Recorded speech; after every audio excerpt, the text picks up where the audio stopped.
Dubai, Sharjah, Abu Dhabi, Ajman എല്ലാ എമിറേറ്റിൽ നിന്നും എത്തിയിരിക്കുന്ന നിങ്ങളെ എല്ലാവരെയും ഹൃദയപൂർവ്വം ഞങ്ങൾ സ്വാഗതം ചെയ്യാണ്. നമ്മളുടെ പ്രിയപ്പെട്ട ഗസ്റ്റുകൾ ഈ ഒരു വേദിയിലേക്ക് എത്തുകയാണ്. നിങ്ങളൊന്ന് എഴുന്നേറ്റ് നിൽക്കുകയാണെങ്കിൽ റിയലി ഗ്രേറ്റ്. കാരണം മലയാള സിനിമയിലെ സാഹിത്യ രംഗത്തെ ഏറ്റവും മികച്ച 3 പേരെയാണ് ഇന്ന് ഷാർജ ഇന്റർനാഷണൽ ബുക്ക് ഫെയറിൽ നമ്മൾ ഇവിടെ എത്തിച്ചിരിക്കുന്നത്. ശ്രീ മുകേഷ്, ശ്രീ ലാൽ ജോസ് ആൻഡ് ശ്രീ ഉണ്ണിയാർ. നല്ലൊരു കയ്യടി ഇവർക്ക് 3 പേർക്കും.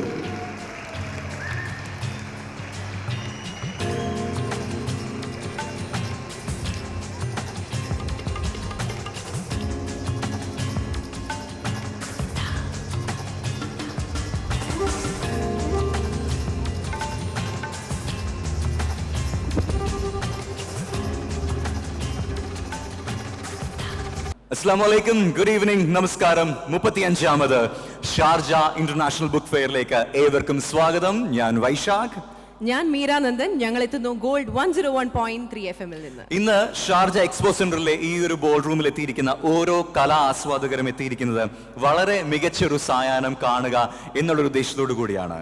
മലയാള ചലച്ചിത്ര കല സാഹിത്യ രംഗത്ത് തിളങ്ങി നിൽക്കുന്ന 3 പേരെ പരിചയപ്പെടുക, അവരുടെ വാക്കുകൾ കേൾക്കുക എന്ന ഉദ്ദേശവുമായിട്ടാണ് നമ്മൾ ഇവിടെ എത്തിയിരിക്കുന്നത്. ഈ ഒരു ചടങ്ങിലേക്ക് പോകാം. പക്ഷേ ഇത്രയും മനോഹരമായ ഒരു വേദി ഓരോ എഴുത്തുകാർക്കും ഓരോ കലാകാരന്മാർക്കും നൽകുന്ന ഷാർജ ഇന്റർനാഷണൽ ബുക്ക് ഫെയറിനോടും ഷാർജ ബുക്ക് അതോറിറ്റിയോടുമുള്ള നന്ദി ഹൃദയപൂർവ്വം ഞങ്ങൾ അറിയിക്കുന്നു.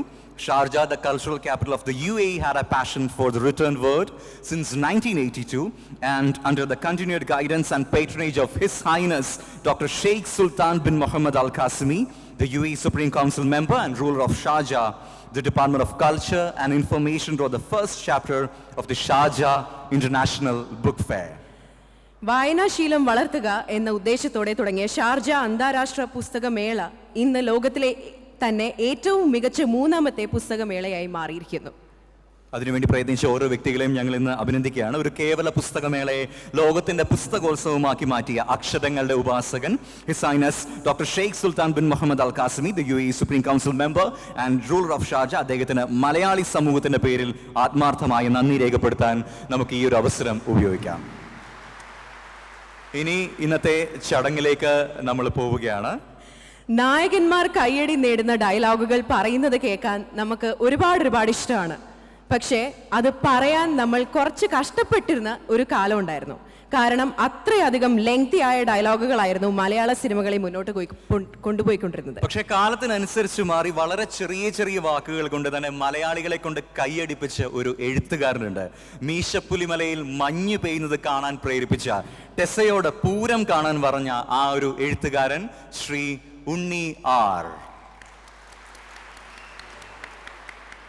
तेरी आंखों की खजाने में छिपा था मुसाफिर का दरिया, और तेरे दिल के खजाने में वो दरिया का नमक. हेलो.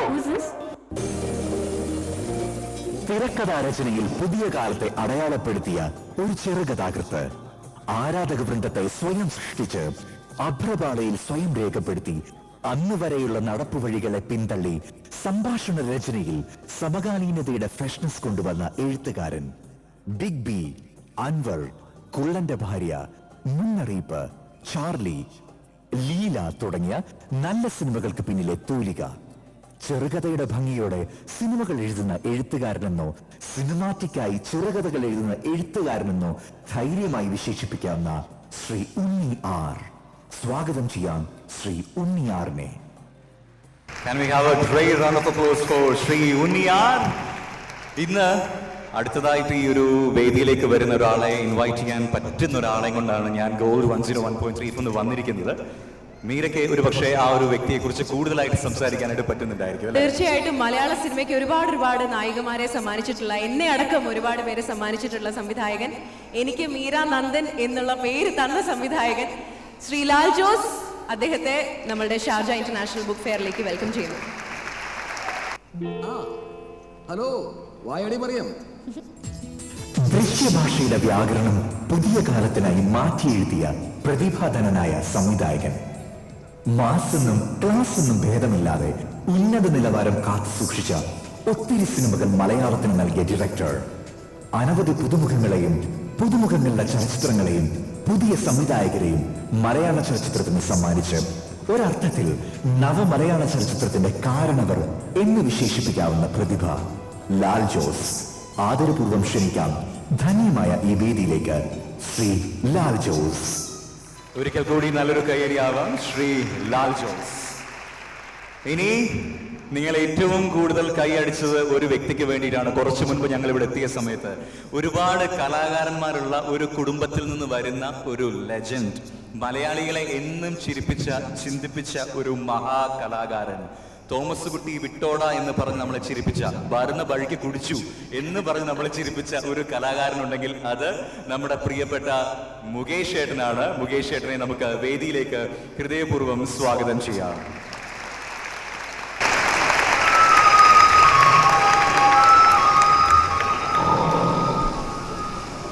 ആധുനിക മലയാള ചലച്ചിത്രത്തിന്റെ നിത്യഹരിതമുഖം, 3.5 പതിറ്റാണ്ട്, 100 കണക്കിന് കഥാപാത്രങ്ങൾ, മലയാളി മറക്കാത്ത ഒത്തിരി ചലച്ചിത്രങ്ങൾ, പൊട്ടിച്ചിരിപ്പിക്കാനുള്ള മുകേഷിൻ സ്റ്റൈലും അനുകരിക്കാനാവാത്ത ഹ്യൂമർ സെൻസും അമ്പരിപ്പിക്കുന്ന ടൈമിങ്ങും മലയാള ചലച്ചിത്ര ചരിത്രത്തിലെ രസകരമായ അധ്യായങ്ങളാണ്.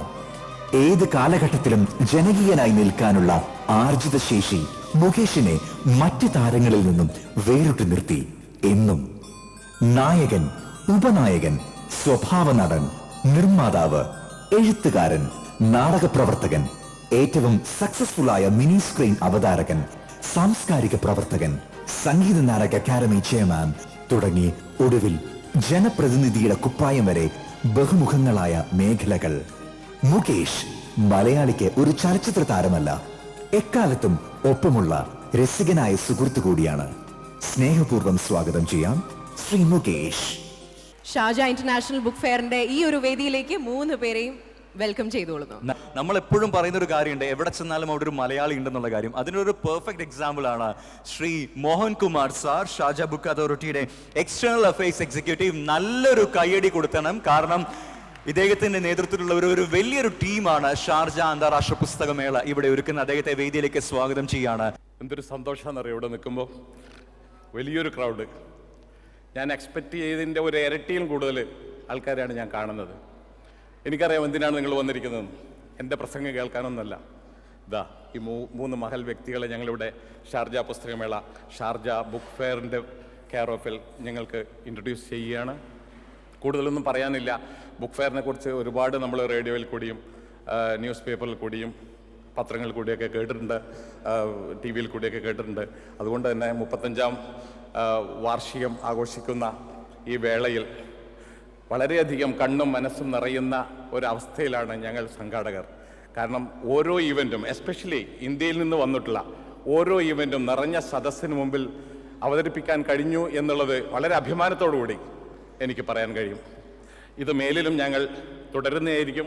ഇന്ത്യൻ സാന്നിധ്യമില്ലാതെ ഇവിടെ ഒരു ഇവൻറ്റും സക്സസ് ആവില്ല എന്ന് വീണ്ടും വീണ്ടും തെളിയിക്കുന്ന രീതിയിലാണ് നമ്മുടെ ഓരോ ഇവൻറ്റും മുന്നോട്ട് പോയിക്കൊണ്ടിരിക്കുന്നത്. അതുകൊണ്ട് തന്നെ നിങ്ങളുടെ സഹകരണം ഇനിയും പ്രതീക്ഷിക്കുന്നു. വളരെ സന്തോഷം. പ്രത്യേകിച്ച് ഈ ഒരു അവസരം ഞാൻ ഉപയോഗിക്കുന്നു നമ്മുടെ മീഡിയയോട് ഒരു നന്ദി പറയാൻ വേണ്ടിയിട്ട്. ഞങ്ങൾക്ക് സംഘടിപ്പിക്കാനേ പറ്റുള്ളൂ. ഈ ഞങ്ങളുടെ ഓരോ ഇവൻറ്റും അടുക്കള മുറിയിലേക്കും നിങ്ങളുടെ മൊബൈലിലേക്കും കാറിലേക്കും സിറ്റിംഗ് റൂമിലേക്കൊക്കെ എത്തിക്കുന്നത് ഇവിടുത്തെ മീഡിയയാണ്. 1000 നന്ദി പറഞ്ഞാലും മതിയാവില്ല. മീഡിയയ്ക്ക് എൻ്റെ പ്രത്യേക അഭിനന്ദനങ്ങൾ, നന്ദി. എന്തായാലും കൂടുതൽ സമയം എടുക്കുന്നില്ല, നമുക്ക് ശ്രദ്ധിക്കാം നമ്മുടെ പ്രിയ താരങ്ങളെ. ഓക്കെ, നന്ദി.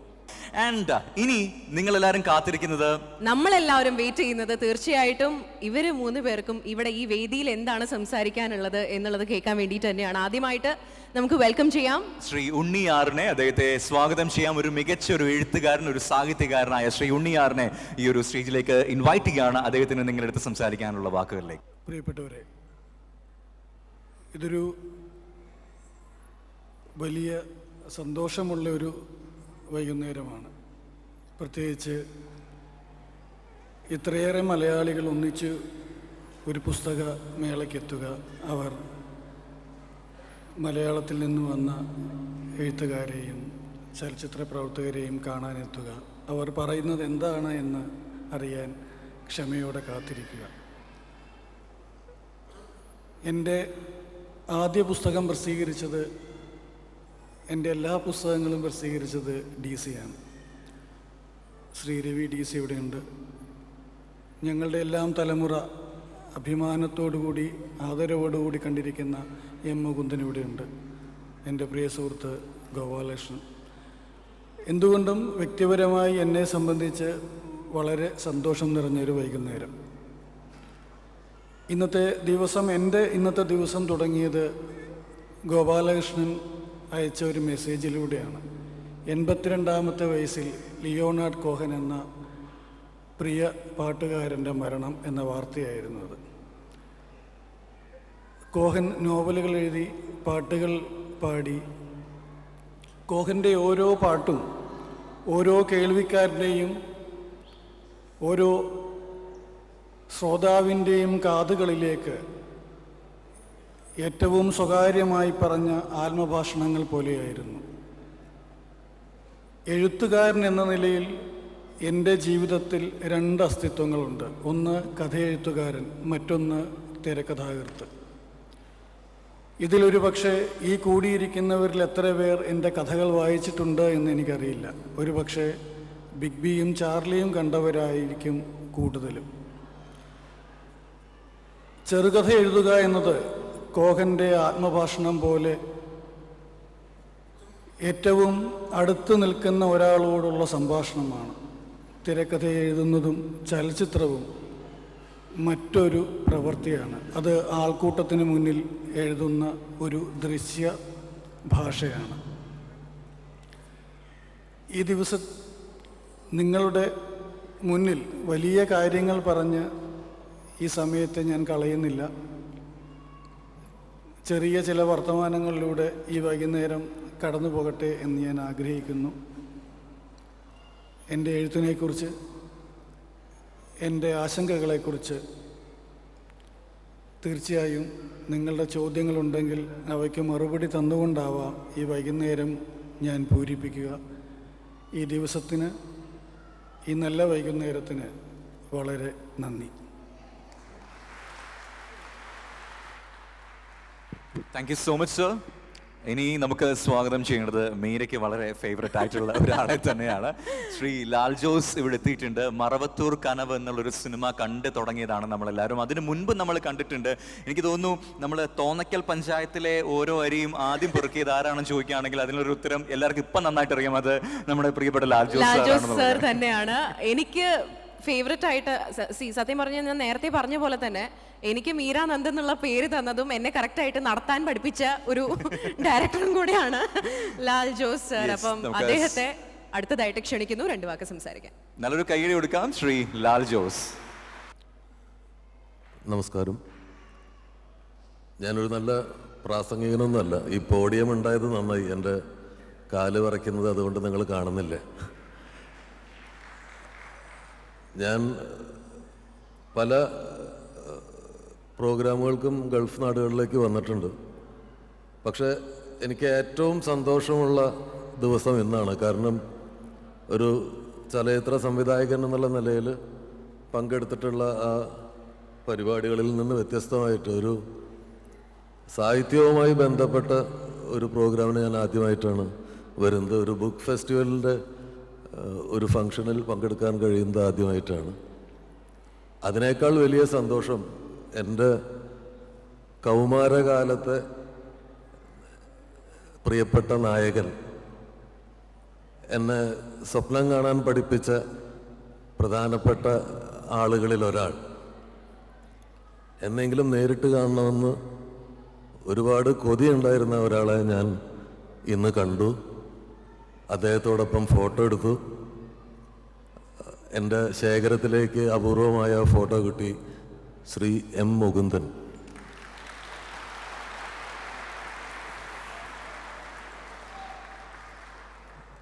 ഡൽഹിയും മയ്യഴിപ്പുഴയുടെ തീരങ്ങളിലും ഒക്കെ വായിക്കുന്ന കാലത്ത് പുസ്തകത്തിൻ്റെ ചട്ടയുടെ പുറകിൽ കാണേണ്ട സ്റ്റാമ്പ് സൈസ് ഫോട്ടോ, പിന്നീട് പത്രങ്ങളിൽ കണ്ടിട്ടുള്ള ഫോട്ടോ, ഡൽഹി ഫ്രഞ്ച് എംബസിയിൽ ജോലി ചെയ്യുന്നു എന്നുള്ള അറിവ്, എന്തെങ്കിലും ഡൽഹി പോകുമ്പോൾ അവിടെ വെച്ച് കാണണമെന്ന ആഗ്രഹം, അങ്ങനെ കുറേ കാലമായിട്ട് കൊണ്ടു നടന്ന ഒരു കാര്യമാണെന്ന് നടന്നത്. വളരെ വളരെ സന്തോഷം. ഒരു ആവറേജ് വിദ്യാർത്ഥി മാത്രമായിരുന്ന എന്നെ പിന്നീട് എന്താണ് എൻ്റെ ജീവിതത്തിലെ ലക്ഷ്യം എന്ന് അറിയാതിരുന്ന കാലത്തും ആരോഗ്യപരമായ പ്രശ്നങ്ങളുണ്ടായിരുന്ന കുട്ടിക്കാലത്ത്, കളിക്കാൻ പുറത്ത് വിടാതിരുന്ന കുട്ടിക്കാലത്ത് കൂട്ടായിരുന്നത് മുഴുവൻ പുസ്തകങ്ങളായിരുന്നു. പിന്നീട് സിനിമയിലെത്തിയപ്പോൾ ആണ് ഞാൻ തിരിച്ചറിഞ്ഞത് എന്നെ ഇവിടെ നിൽക്കാൻ സഹായിച്ചത് ആ കാലത്ത് ഞാൻ വായിച്ച പുസ്തകങ്ങളാണെന്നാണ്. അപ്പോൾ ഒരു പുസ്തകത്തിൻ്റെ ഒരു ഫെസ്റ്റിവൽ, അതിൻ്റെ ഒരു ഭാഗമായിട്ട് ഇവിടെ നിൽക്കുമ്പോൾ എനിക്ക് വലിയ നന്ദിയുണ്ട് ഈ ലോകത്തോട്, പുസ്തകങ്ങളുടെ ലോകത്തോട്. DC തീർച്ചയായിട്ടും മലയാളത്തിന് ഏറ്റവും വലിയ സംഭാവന നൽകിയ പുസ്തക പ്രസാധകരാണ്. അവർ ഒക്കെ പങ്കെടുക്കുന്ന ഒരു വലിയ പുസ്തകമേളയിൽ വന്നത് എൻ്റെ ഭാഗ്യമായിട്ട് കരുതുന്നു. കൂടുതൽ എന്താ പറയേണ്ടതെന്ന് എനിക്കറിയില്ല. പുസ്തകം വായിക്കുന്നത് മാത്രമല്ല, പുതിയ പുസ്തകത്തിൻ്റെ മണം, പുസ്തകം വാങ്ങിച്ച് കിടക്കുന്നതിൻ്റെ ചുറ്റും കട്ടിലിൽ കിടക്കയിൽ നിരത്തി വെച്ച് ഉറങ്ങിയിരുന്ന ഒരു കാലമുണ്ട്. ഇപ്പോഴും അങ്ങനെ തന്നെയാണ്. യാത്ര ചെയ്യുമ്പോൾ കയ്യിൽ ഒരു പുസ്തകമെങ്കിലും ഉണ്ടാവും. ഒരു ദിവസം ഒരു 10 പേജെങ്കിലും വായിക്കാൻ ശ്രമിക്കാറുണ്ട്. മലയാളം നിലനിൽക്കാൻ ഇത്തരം ഫെസ്റ്റിവലുകൾ ഉണ്ടാവണം. ആളുകളുടെ വായനാശീലത്തിനെ പ്രോത്സാഹിപ്പിക്കാൻ ഇത്തരം ഫെസ്റ്റിവലുകൾ ഉണ്ടാവണം. മറന്നാൽ, മലയാള ഭാഷ ഇല്ലാണ്ടായി കഴിഞ്ഞാൽ അതിൻ്റെ കൂടെ ഇല്ലാതാവുന്നവരിൽ ഒരാൾ ഞാനും ആയിരിക്കും. മലയാള സിനിമയും ഇല്ലാണ്ടാവും. മലയാള സിനിമയാണല്ലോ നമ്മുടെയൊക്കെ ജീവിതമാർഗം. അപ്പോൾ വായന വളരട്ടെ, വായന കൂടുതൽ ശക്തമാവട്ടെ. നിങ്ങൾക്കെല്ലാവർക്കും പുസ്തകങ്ങളെ സ്നേഹിക്കാനും ആ സ്നേഹത്തിന് പരത്താനും മറ്റുള്ളവരിലേക്ക് പകരാനും കഴിയട്ടെ. നന്ദി. ഇനി എനിക്ക് തോന്നുന്നു കൂടുതൽ ഇൻട്രൊഡക്ഷൻ്റെ ഒന്നും ആവശ്യമില്ല. നമുക്ക് കാത്തിരിക്കുന്നത് ശ്രീ മുകേഷ് എന്ന ആ ഒരു ലെജൻഡിന്റെ വാക്കുകൾ കേൾക്കുക എന്നുള്ള ഉദ്ദേശത്തിൽ തന്നെയാണ്. തീർച്ചയായിട്ടും മുകേഷ് ഏട്ടൻ ഒരു സ്റ്റേജിൽ ഉണ്ടെന്നുണ്ടെങ്കിൽ അദ്ദേഹത്തിന്റെ കൂടെ ബാക്കി ഇരിക്കുന്നവർക്കൊക്കെ തന്നെ ഒരു ചെറിയ ടെൻഷനും പേടിയൊക്കെ ആയിരിക്കും. അദ്ദേഹമായിരിക്കും ഏറ്റവും കൂടുതൽ ഓഡിയൻസിനെ കയ്യിലെടുക്കുക എന്നുള്ളത് കേട്ടും കണ്ടും അറിഞ്ഞിട്ടുള്ളവരാണ് നമ്മൾ എല്ലാവരും. അദ്ദേഹത്തിന്റെ കൂടെ കുറച്ച് സ്റ്റേജ് ഷോസിലൊക്കെ പോയി പരിചയമുള്ളത് കൊണ്ടും അദ്ദേഹം എങ്ങനെയാണ് ഓഡിയൻസിനെ കയ്യിലെടുക്കുന്നത് എന്ന് നേരിട്ട് കണ്ടറിഞ്ഞിട്ടുള്ളത് കൊണ്ടും പറയാണ്. ഏതായാലും നമുക്ക് പോവാം. മുകേഷ് ഏട്ടൻ എന്താണ് സംസാരിക്കാനുള്ളത്? നല്ലൊരു കയ്യടി കൊടുക്കാം ശ്രീ മുകേഷ് ഈ ഒരു വേദിയിലേക്ക്. പ്രിയമുള്ള സുഹൃത്തുക്കളെ, ലാൽ ജോസ് പറഞ്ഞതുപോലെ വളരെ സന്തോഷകരമായ നിമിഷങ്ങളിലൂടെയാണ് കടന്നു പോകുന്നത്. കാരണം വളരെ അപൂർവമായിട്ട് മാത്രമാണ് സാഹിത്യവും കഥാരചന ഈ ഒരു ലേബലിൽ ഒരു സദസ്സിനെ അഭിമുഖീകരിക്കാനുള്ള ഭാഗ്യം ലഭിക്കുന്നത്. എനിക്ക് വളരെ കുറച്ച് വേദികളെ കിട്ടിയിട്ടുള്ളൂ. അത് ഒരുപക്ഷെ സിനിമയുടെ ശക്തിയും കൂടെ ഉണ്ടാകും. എന്നാൽ അതിലുപരി എന്നെ ഏറ്റവും കൂടുതൽ സന്തോഷിപ്പിക്കുന്നത് 100% സാക്ഷരതയുള്ള കേരളത്തിൽ ഇത്തരം ഒരു ബുക്ക് ഫെയർ, ഇത്രയും ജനപങ്കാളിത്തമുള്ള ഒരു ബുക്ക് ഫെയർ ഞാൻ കണ്ടിട്ടില്ല. അത് സംഭവിച്ചിട്ടുമില്ല. അത്രയും ആവേശകരമായ ഒരു ബുക്ക് ഫെയർ ആണ് ഇവിടെ നമ്മൾ കണ്ടുകൊണ്ടിരിക്കുന്നത്. നമ്മൾ പല സന്ദർഭങ്ങളിലും കേരളം വിട്ടുപോകുമ്പോഴാണ് മലയാളി ശരിക്കുള്ള മലയാളിയായി മാറുന്നത് എന്നുള്ളതിൻ്റെ ഏറ്റവും വലിയ തെളിവാണിത്. ഞാൻ പല സന്ദർഭങ്ങളിൽ ഞാൻ ചിന്തിച്ചിട്ടുണ്ട്, എൻ്റെ തലമുറ വളരെ ഭാഗ്യം ചെയ്ത ഒരു തലമുറയാണ്. കാരണം ആ കോളേജ് ക്യാമ്പസുകളിൽ ഉള്ള കാലഘട്ടം, അതുവരെ ഉണ്ടായ കലാസാഹിത്യ സാംസ്കാരിക രാഷ്ട്രീയ പ്രതിഭകളുടെ എല്ലാ കാര്യങ്ങളും അറിയാം. അവരുടെ കാര്യങ്ങൾ കൂടുതൽ വായിച്ചറിഞ്ഞിട്ടുണ്ട്, കണ്ടറിഞ്ഞിട്ടുണ്ട്. അന്ന് TV-യും മറ്റ് മാധ്യമങ്ങളൊന്നും ഇല്ലായിരുന്നെങ്കിൽ പോലും പത്രങ്ങളിലൂടെയും പുസ്തകങ്ങളിലൂടെയും പ്രസംഗങ്ങളിലൂടെയുമൊക്കെ അവരെ നേരിട്ട് കണ്ട ഒരു തലമുറയാണ്. അതിനുശേഷം ഇപ്പോൾ വരെ എന്ത് സംഭവിച്ചു എന്നുള്ളതും ഈ തലമുറയുടെ ഭാഗമായി എനിക്ക് അറിയാം. അതൊരു വലിയ മഹാഭാഗ്യമാണ്. ഞാൻ എപ്പോഴും ചിന്തിക്കുന്നത്, ഇപ്പോഴത്തെ തലമുറയിൽ എന്തെങ്കിലും ഒരു ന്യൂനത ഉണ്ടെങ്കിൽ അത് തീർച്ചയായിട്ടും ഒരു 15 കൊല്ലം മുമ്പ് ഉള്ള ലോകോത്തര സർഗപ്രതിഭകളെ തിരിച്ചറിയാൻ പോലും കഴിയുന്നില്ല എന്നുള്ളൊരു ദുഃഖ സത്യമാണ്. ഞാൻ സെൽമി ദി ആൻസർ എന്ന ഒരു പ്രോഗ്രാം ചെയ്തുകൊണ്ടിരുന്നപ്പോൾ ശങ്കരാടി ചേട്ടൻ്റെ ഒരു ഫോട്ടോ കാണിച്ചിട്ട്, മത്സരാർത്ഥി ഒരു കോളേജ് വിദ്യാർത്ഥിനിയാണ്, ഇതാരാണ് എന്ന് പറഞ്ഞാൽ 50,000 രൂപയാണ്. 50,000 രൂപ ശങ്കരാടി എന്നുള്ളൊരു വാക്ക് പറഞ്ഞാൽ മതി, ഒരു പേര് പറഞ്ഞാൽ മതി. ആ കുട്ടി പരാജയപ്പെട്ടു. ആ പരാജയം കേരളത്തിൻ്റെ പരാജയമാണ്, മലയാളത്തിൻ്റെ പരാജയമാണ്, നമ്മുടെ സംസ്കാരത്തിൻ്റെയും പരാജയമാണ്. കാര്യം അവിടെയാണ് നമുക്ക് ഈ തലമുറ ജനിച്ചതിലുള്ള സന്തോഷം. പിന്നെ എഴുത്ത്, ഇപ്പോൾ എഴുത്തിൻ്റെ ലേബലിലാണ് ഞാൻ നിങ്ങളുടെ മുമ്പിൽ നിൽക്കുന്നത്. ഞാൻ ഒരുപാട് പ്രതിഭകളെ ജീവിതത്തിൽ കണ്ടിട്ടുണ്ട്. സംഗീതം, നൃത്തം, അഭിനയം, സംവിധാനം. ഇതിൽ നിന്നൊക്കെ എനിക്ക് ഏറ്റവും പ്രയാസമുള്ള ഒരു മേഖല, ഒരു കല, പ്രതിഭ, ടാലൻസ് എന്താണെന്ന് ചോദിച്ചു കഴിഞ്ഞാൽ ഞാൻ നിസ്സംശയം പറയും അത് എഴുത്ത് തന്നെയാണ്. എഴുത്തിൻ്റെ പല മേഖലകൾ, കഥ, കവിത, കവിതയിലോട്ടൊക്കെ വരുമ്പോഴത്തേക്ക് ദൈവവുമായിട്ട് വളരെ അടുത്ത് നിൽക്കുന്നവരാണോ എന്നുപോലെ തോന്നിയിട്ടുണ്ട്. കാര്യം ആരും പഠിപ്പിക്കാനൊന്നുമില്ല. ബാക്കിയുള്ള സ്ഥലത്തെല്ലാം സംഗീതമാണെങ്കിലുമൊക്കെ വളരെ ഗംഭീരമായിട്ടുള്ള കലയാണെങ്കിൽ പോലും അതൊക്കെ പഠിച്ചെടുക്കാം. എവിടെയെങ്കിലും ചെറുപ്രായത്തിൽ കൊണ്ടാക്കി കഴിഞ്ഞാൽ ഒരു പക്ഷേ സംഗീതത്തെക്കുറിച്ച് ഒരുപാട് കാര്യങ്ങൾ, അഭിനയത്തെക്കുറിച്ചുള്ള കാര്യങ്ങൾ, സംവിധാനത്തെക്കുറിച്ചുള്ള കാര്യങ്ങൾ എല്ലാം നമുക്ക് മനസ്സിലാക്കാനുള്ള ഒരു സാഹചര്യമുണ്ട്. പക്ഷേ ഒരു എഴുത്തുകാരൻ, ഒരു എഴുത്ത്, ആ സൃഷ്ടി എന്ന് പറഞ്ഞു കഴിഞ്ഞാൽ ആർക്കും മനസ്സിനകത്ത്, മസ്തിഷ്കത്തിനകത്ത് കയറിയിരുന്ന് ഇങ്ങനെ എഴുത്, അത് ഉണ്ടായി വരുന്നതാണ്.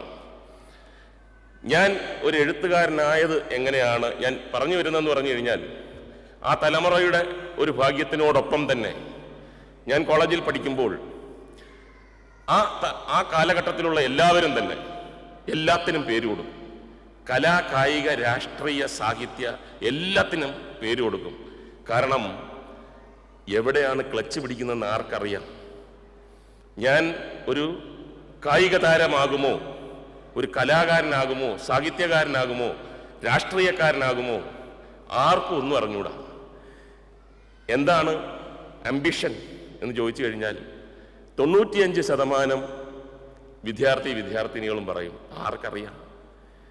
തൽക്കാലം BA പാസ്സാവണം, അത് കഴിഞ്ഞ് എവിടെയെങ്കിലും MAക്ക് കിട്ടിയാൽ MAക്ക് പോകണം എന്നുള്ളതല്ലാതെ ഒരു 5% ഡോക്ടറാകും, എഞ്ചിനീയറാകും എന്ന് പറഞ്ഞിരുന്നവർ. ആ 5% ആരും തന്നെ ഡോക്ടറും ആയില്ല, എഞ്ചിനീയറും ആയില്ല. കാരണം നമുക്ക് അറിഞ്ഞുകൂടാ. അപ്പൊ ആ കാലഘട്ടത്തിൽ എല്ലാത്തിലും പേര് കൊടുത്തതിൻ്റെ കൂട്ടത്തിൽ ഒരു സന്ദർഭത്തിൽ ഞാൻ എഴുത്തിനും പേര് കൊടുത്തു. അത് മത്സരമൊന്നുമല്ലായിരുന്നു, ജീവിതമായിരുന്നു. അതായത് ഞാൻ പ്രീ ഡിഗ്രിക്ക് പഠിക്കുന്ന സമയത്ത് വളരെ സുന്ദരിയായ ഒരു ടീച്ചർ, ഗുരുവിനെ തന്നെയാണ് ആദ്യം കയറി പിടിച്ചത്. എന്തോ ഒരു തമാശ പറഞ്ഞിട്ട് ടീച്ചറിന് ഇഷ്ടപ്പെടാതെ എൻ്റെ അച്ഛനെ കൊണ്ടുവന്നാലേ ക്ലാസ്സിൽ കയറാൻ പറ്റൂ എന്ന് പറഞ്ഞു. ഒരു നിവൃത്തിയില്ലാതെ അച്ഛനോട് പറഞ്ഞു. അച്ഛൻ അന്ന് ഒരുപാട് വിഷമിച്ചു. ആരടുത്തോ പറഞ്ഞതായിട്ട് ഞാൻ അറിഞ്ഞു. എൻ്റെ വലിയ ശത്രുവായിട്ട് മാറാൻ പോവുകയാണ് എൻ്റെ മകൻ. കാര്യം അവന് ആദ്യത്തെ മാസം തന്നെ അവനെ കിട്ടിയ കേസ് ഗുരുവിനെ കളിയാക്കി എന്നുള്ളതാണ്. ആ ഒരു സന്ദർഭം കഴിഞ്ഞതിന് ശേഷം എൻ്റെ മനസ്സിനകത്തൊരു എഴുത്തുകാരൻ ഇങ്ങനെ പുകഞ്ഞു തുടങ്ങി. ഒരു കഥ എഴുതണം, ഇവരെ തേജോവധം ചെയ്തിട്ട് എൻ്റെ നിരപരാധിത്വം തെളിയിച്ചിട്ട് ഒരു കഥ എഴുതണം, അത് പ്രസിദ്ധീകരിക്കണം, എന്നിട്ട് എല്ലാവരും അറിയണം ഈ കേസിൽ ഞാനൊരു നിരപരാധിയാണ്. അങ്ങനെ ഞാൻ ഒരു കഥ എഴുതി. വളരെ പ്രയാസപ്പെട്ടാണ് ഒരു കഥ എഴുതി. അന്ന് ജനയുഗം പത്രത്തിൻ്റെ പത്രാധിപർ ശ്രീ കാമ്പിശ്ശേരി കരുണാകരനാണ്. എൻ്റെ അച്ഛൻ്റെ വളരെ അടുത്ത സുഹൃത്താണ്. അദ്ദേഹത്തിൻ്റെ അടുത്ത് ഞാൻ ചെന്നു. സാധാരണഗതിയിൽ അദ്ദേഹം ഇരിക്കുന്ന പത്രാധിപ, അദ്ദേഹത്തിൻ്റെ ഓഫീസിൽ ഹാഫ് ഡോറാണ്, തുറന്നു കഴിഞ്ഞാൽ ആളിനെ കാണാം. എന്നെ കണ്ടപ്പോൾ തന്നെ അദ്ദേഹം പറഞ്ഞു, നിന്റെ സാധനം അപ്പുറത്തിട്ടിട്ടുണ്ടെന്ന് പറഞ്ഞു. മറ്റൊന്നുമല്ല, സിനിരമ എന്നൊരു മാസിക, സിനിമാ മാസിക ജനയുഗത്തിൽ നിന്നും അച്ചടിക്കുന്നുണ്ട്. അപ്പോൾ അതിനകത്ത് ഒരുപാട് സിനിമാ താരങ്ങളുടെ ഫോട്ടോസ് അവിടെ കൂട്ടിയിട്ടേക്കും. അങ്ങനെ 3 ദിവസം 4 ദിവസം കൂടുമ്പോൾ ഞാൻ പോയി കളക്ട് ചെയ്തുകൊണ്ട് പോകും. ഞാൻ പറഞ്ഞു, അതിന് സിനിമാ താരങ്ങളുടെ പടത്തിനല്ല ഞാൻ ഇപ്രാവശ്യം വന്നത്, എനിക്കൊരു കാര്യം സംസാരിക്കാനുണ്ട്.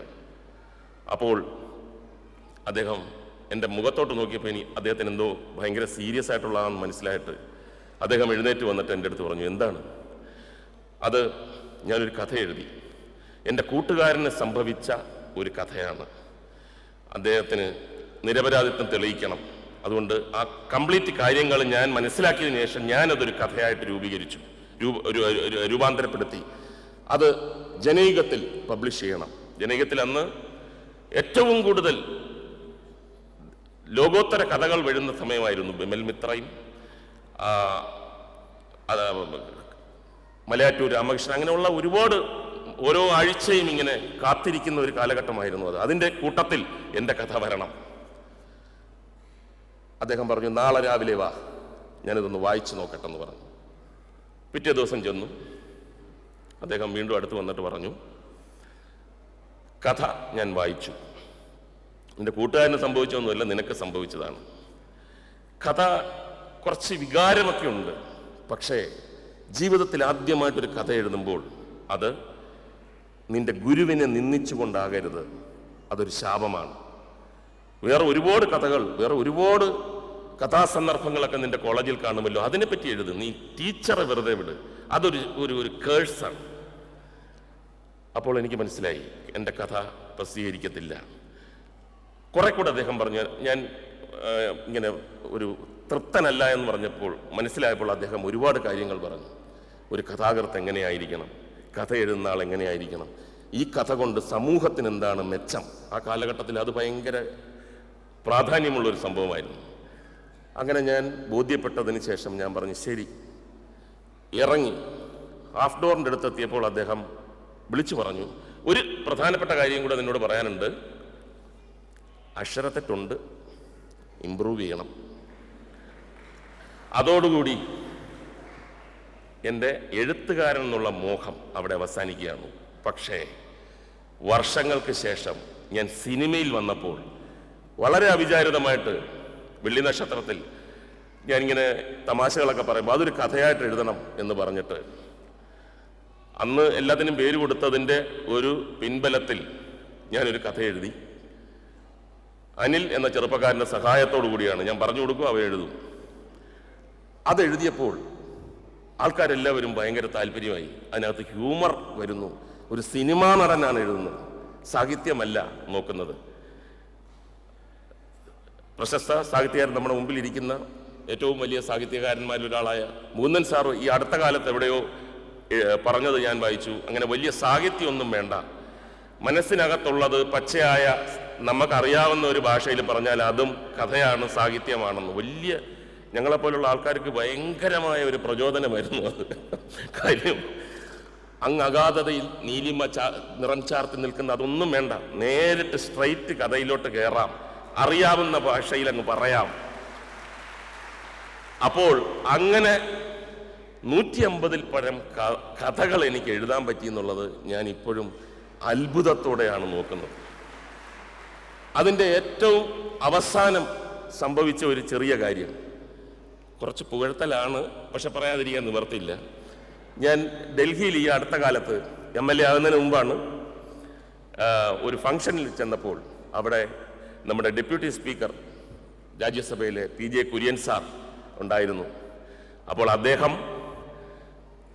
അതിഗംഭീരമായി ഒരു പ്രസംഗം കാഴ്ചവെച്ചു. ഞാനും വേദിയിലിരിപ്പുണ്ട്, MA ബേബി ഇരിപ്പുണ്ട്. അപ്പോൾ ആദ്യമായിട്ട് ഇത്ര പാണ്ഡിത്യമുള്ള ഒരാളാണ്, സംസ്കൃതത്തിലൊക്കെ ഇത്ര പണ്ഡിതനാണ് PJ കുര്യൻ എന്ന രാഷ്ട്രീയ നേതാവെന്നുള്ള ഒരു വലിയ തിരിച്ചറിവ് എനിക്ക് ആ സമയത്താണ് എനിക്ക് മനസ്സിലായത്. ഞാൻ ഇദ്ദേഹത്തെ നേരത്തെ കുറെ കൂടെ ബഹുമാനിക്കേണ്ടതായിരുന്നു. എത്ര ഗംഭീരമായിട്ടാണ് അദ്ദേഹം ശ്ലോകങ്ങൾ പറയുന്നത്, സംസ്കൃതം പറയുന്നത്. അങ്ങനെ പറഞ്ഞ് അദ്ദേഹം പറഞ്ഞു, എൻ്റെ ഏറ്റവും വലിയ ദുഃഖം എന്താണെന്ന് ചോദിച്ചു കഴിഞ്ഞാൽ, എനിക്ക് പഴയ പോലെ പുസ്തകങ്ങൾ വായിക്കാൻ സമയം കിട്ടുന്നില്ല. ഒരുപാട് യാത്രകൾ ചെയ്യുന്ന ആളാണ് ഞാൻ. എങ്കിലും ഒരു പുസ്തകം മുഴുവൻ വായിക്കാൻ പറ്റുന്നില്ല. ഒരു യാത്രയ്ക്ക് ഞാൻ 10 പുസ്തകം എടുത്തുകൊണ്ട് പോകും. എന്നിട്ട് തീരുമാനിക്കും ഈ 10 ഞാൻ വായിച്ചിരിക്കും. പിറ്റേ ഈ യാത്ര കഴിഞ്ഞ് തിരിച്ചു വരുമ്പോൾ ഓരോ പുസ്തകത്തിൽ നിന്നും 5-6 പേജുകൾ മാത്രം വായിക്കാനേ പറ്റുന്നുള്ളൂ. അടുത്ത പ്രാവശ്യം വീണ്ടും പുതിയ 10 പുസ്തകങ്ങളുമായി പോകുന്നു. അത് മാത്രമാണ് പഴയതുപോലെ ഇങ്ങനെയുള്ള ഒരു രാഷ്ട്രീയ ജീവിതത്തിൽ ഞാൻ നഷ്ടപ്പെടുത്തുന്നത്. എനിക്ക് നഷ്ടപ്പെടുന്നത് വായനയാണ്. എന്നാൽ ഈ അടുത്ത കാലത്ത് ഞാനൊരു പുസ്തകം കൊണ്ട് ഫ്ലൈറ്റിൽ കയറി ഒറ്റ ഇരിപ്പിന് അത് മുഴുവൻ വായിച്ചു തീർത്തു. അപ്പം ഞാൻ വിചാരിച്ചു അത് പൗലോ കൊയ്ലോയുടെയോ ടോൾസ്റ്റോയുടെയോ അങ്ങനെയുള്ള വലിയ വലിയ പിന്നെ സാഹിത്യകാരന്മാരുടെ കൃതികളായിരിക്കും ഒറ്റ ഇരിപ്പിന് വായിച്ചു തീർത്തത് എന്ന് പറഞ്ഞപ്പോൾ അദ്ദേഹം തിരിഞ്ഞെന്നെ നോക്കിയിട്ട് പറഞ്ഞു, അത് ഈ മുകേഷിൻ്റെ മുകേഷ് കഥകളായിരുന്നു. അതായത് എന്തുകൊണ്ട് എനിക്ക് ഹാർട്ട് അറ്റാക്ക് വന്നില്ല എന്നുള്ളതാണ് കാര്യം. ഒരു സാഹിത്യകാരനായിട്ട് ഇത്രയും വലിയ ഒരാൾ ഒരു സദസ്സിലിരുന്ന് പറയുകയാണ്. ഞാൻ സിനിമയിലോ നാടകത്തിലോ ടി വിയിലോ എന്ത് പറഞ്ഞാലും എനിക്ക് ഏശത്തില്ല. പക്ഷെ അവിടെ ഒരു അഭിമാനത്തിൻ്റെ ഒരു മുഹൂർത്തമായിരുന്നു. ലാൽ ജോസ് പറഞ്ഞതുപോലെ അങ്ങനെയുള്ള വളരെ ചെറിയ സന്ദർഭങ്ങൾ മാത്രമേ എൻ്റെ ജീവിതത്തിൽ സാഹിത്യകാരനായിട്ട് സിനിമയുടെ ശക്തിയും കൊണ്ട് എനിക്ക് ലഭിച്ചിട്ടുള്ളൂ. അതുകൊണ്ട് തന്നെ ഇത് എൻ്റെ ജീവിതത്തിൽ മായാത്ത, ഒരിക്കലും മങ്ങാത്ത ഒരു നല്ല ഓർമ്മയായിട്ട് നിലനിൽക്കും. അതിന് എന്നെ ഇവിടെ ക്ഷണിച്ചതിന് ഒരിക്കൽ കൂടി നന്ദി പറയുന്നു. നമസ്കാരം. Thank you so much sir. ഇനി ഈ ഒരു ചടങ്ങിൻ്റെ നമ്മളുടെ രണ്ടാമത്തെ ആ ഒരു സെഗ്മെന്റിലേക്ക് പോവുകയാണ്. ഇവരുടെ അടുത്ത് നമുക്ക് കുറച്ചധികം കാര്യങ്ങൾ ചോദിക്കേണ്ടതായിട്ടുണ്ട്. മുകേഷ് ഏട്ടനടുത്താണ് ആദ്യത്തെ ഒരു ചോദ്യം ചോദിക്കേണ്ടത്. ഇത്രയും നേരം സംസാരിച്ചു, പക്ഷേ എങ്കിലും നമുക്കറിയേണ്ട ഒരു കാര്യം, താങ്കൾ ഒരുപാട് റോളുകൾ ഇപ്പോൾ ചെയ്യുന്നുണ്ട്. ഒരു MLA ആണ്, ഒരു നടനാണ്, ബഡായി ബംഗ്ലാവ് എന്നുള്ളൊരു ഷോ, അതിന് മുമ്പ് പല പല TV ഷോസ് ചെയ്യുന്നുണ്ട്, കേരള സാഹിത്യ അക്കാദമി, സംഗീത നാടക അക്കാദമി, അങ്ങനെ ഒരുപാട് പൊസിഷൻസ് അലങ്കരിക്കേണ്ട ഒരു ഭാഗ്യം ലഭിച്ചിട്ടുണ്ട്. നാടകം ചെയ്യുന്നുണ്ട് ഇതിൻ്റെ കൂടെ. ഇതെല്ലാം കൂടെ എങ്ങനെ മാനേജ് ചെയ്യാനായിട്ട് പറ്റുന്നത്? അല്ല, അത് പ്രധാനമായിട്ടും ഇതെല്ലാം ഞാൻ എൻജോയ് ചെയ്യുന്നുണ്ടതുകൊണ്ടാണ്. ഞാൻ സന്തോഷിക്കുന്നുണ്ട്. അപ്പോൾ ഏതെങ്കിലും ഞാൻ ചെയ്യുന്ന ഒരു ജോലിയിൽ എനിക്ക് അങ്ങോട്ട് സന്തോഷമില്ല എന്ന് പറഞ്ഞു കഴിഞ്ഞാൽ അത് ഏറ്റവും വലിയ ദുരന്തമായിരിക്കും. അപ്പം ഓരോ കാര്യങ്ങൾ ചെയ്യുമ്പോഴും അതിനനുസരിച്ചുള്ള ഒരു എൻജോയ്മെൻറ്റ്, അതാണ് എൻ്റെ ഒരു സെൽഫിഷ്നെസ് എന്ന് വേണമെങ്കിൽ പറയാം. ബാക്കിയുള്ള ആൾക്കാർക്ക് എന്ത് ഫീൽ ചെയ്താലും ഞാൻ 100% തൃപ്തനാണ്. ഞാൻ അതിനകത്ത് ഇറങ്ങി ചെല്ലുമ്പോൾ എനിക്ക് മറ്റൊരു രീതിയിൽ ഒരു ഭയങ്കര സന്തോഷം ലഭിക്കുന്നു. അതുകൊണ്ട് ഞാൻ ചെയ്തുകൊണ്ടേയിരിക്കുന്നു. Thank you so much Mukesh ചേട്ടാ. ഇനിയിപ്പം എനിക്ക് ചോദിക്കാനുള്ളത് തീർച്ചയായിട്ടും ലാൽ ജോസ് സാറിൻ്റെ അടുത്താണ്. അതായത് ഒരുപാട് പേരെ ഇൻഡസ്ട്രിയിലേക്ക് ഇൻട്രൊഡ്യൂസ് ചെയ്യുന്ന ഒരു ആളാണ്. ഒത്തിരി ഹീറോയിൻസിനെയും അതേപോലെ തന്നെ ഒത്തിരി ഇപ്പോൾ പുതിയ ഡയറക്ടേഴ്സിനെ ഒക്കെ തന്നെ ഇൻട്രൊഡ്യൂസ് ചെയ്യുന്നുണ്ട്. അതൊരു കുറച്ച് റിസ്ക് പിടിച്ച ഏർപ്പാടാണ്. പക്ഷെ എങ്ങനെയാണ് ഇത് മാനേജ് ചെയ്യുന്നത്? എങ്ങനെയാണ് ആ തീരുമാനം എടുക്കുന്നത്? ഓക്കെ, ഇന്ന ആളാണ് ഇനി എൻ്റെ നായിക എന്നുള്ളത് തീരുമാനിക്കണം എങ്ങനെയാ? നായികമാരെ പരിചയപ്പെടുത്തുന്ന ഒരാൾ എന്നുള്ളതായി മാറുന്നുണ്ട് ഇടയേറ്റൻ്റെ ലേബൽ. പലപ്പോഴും ഒരു കഥാപാത്രത്തിന് അനുയോജ്യമായിട്ടുള്ള ആളെയാണ് അന്വേഷിക്കുന്നത്. ആ അന്വേഷണമാണ് ഒരു പുതിയ ആളിൽ ചെന്നെത്തുന്നത്. പലപ്പോഴും ഒരു കഥാപാത്രത്തിന് ഇണങ്ങുന്ന മുഖം അല്ലെങ്കിൽ ആ കഥാപാത്രത്തിൻ്റെ റിയൽ സ്വഭാവവുമായിട്ട് ബന്ധപ്പെട്ട മാനറിസംസ് ഉള്ള ഒരാൾ അങ്ങനെ കണ്ടെത്തുമ്പോഴാണ് ഒരാളെ നമ്മൾ സെലക്ട് ചെയ്യുന്നത്. അല്ലാതെ അതിൽ വേറെ മാജിക്കൊന്നുമില്ല. പക്ഷെ ഈ ഡിസ്ട്രിബ്യൂഷൻ ചെയ്യുന്ന സിനിമകളിൽ നമ്മൾ സിനിമ തിരഞ്ഞെടുക്കുന്നത് മിക്കവാറും ഫുൾ സ്ക്രിപ്റ്റ് വായിക്കും, പിന്നെ ഡയറക്റ്റ് ചെയ്യാൻ പോകുന്ന ചെറുപ്പക്കാരനായിട്ട് സംസാരിക്കും. അപ്പോൾ അയാൾ സംസാരിക്കുമ്പോൾ നമുക്കറിയാം അയാളുടെ ഒരു ടാലൻ്റ് എന്താണെന്ന്. പിന്നെ ഡബിൾ പോസിറ്റീവ് കാണും സിനിമയുടെ. അങ്ങനെയൊക്കെയാണ് സെലക്ട് ചെയ്യുന്നത്. അതിൽ വേറെ മാജിക്കൊന്നുമില്ല. ഓക്കെ, നമുക്ക് ഉണ്ണിയാറിൻ്റെ അടുത്താണ് അടുത്തൊരു ചോദ്യം ചോദിക്കേണ്ടത്.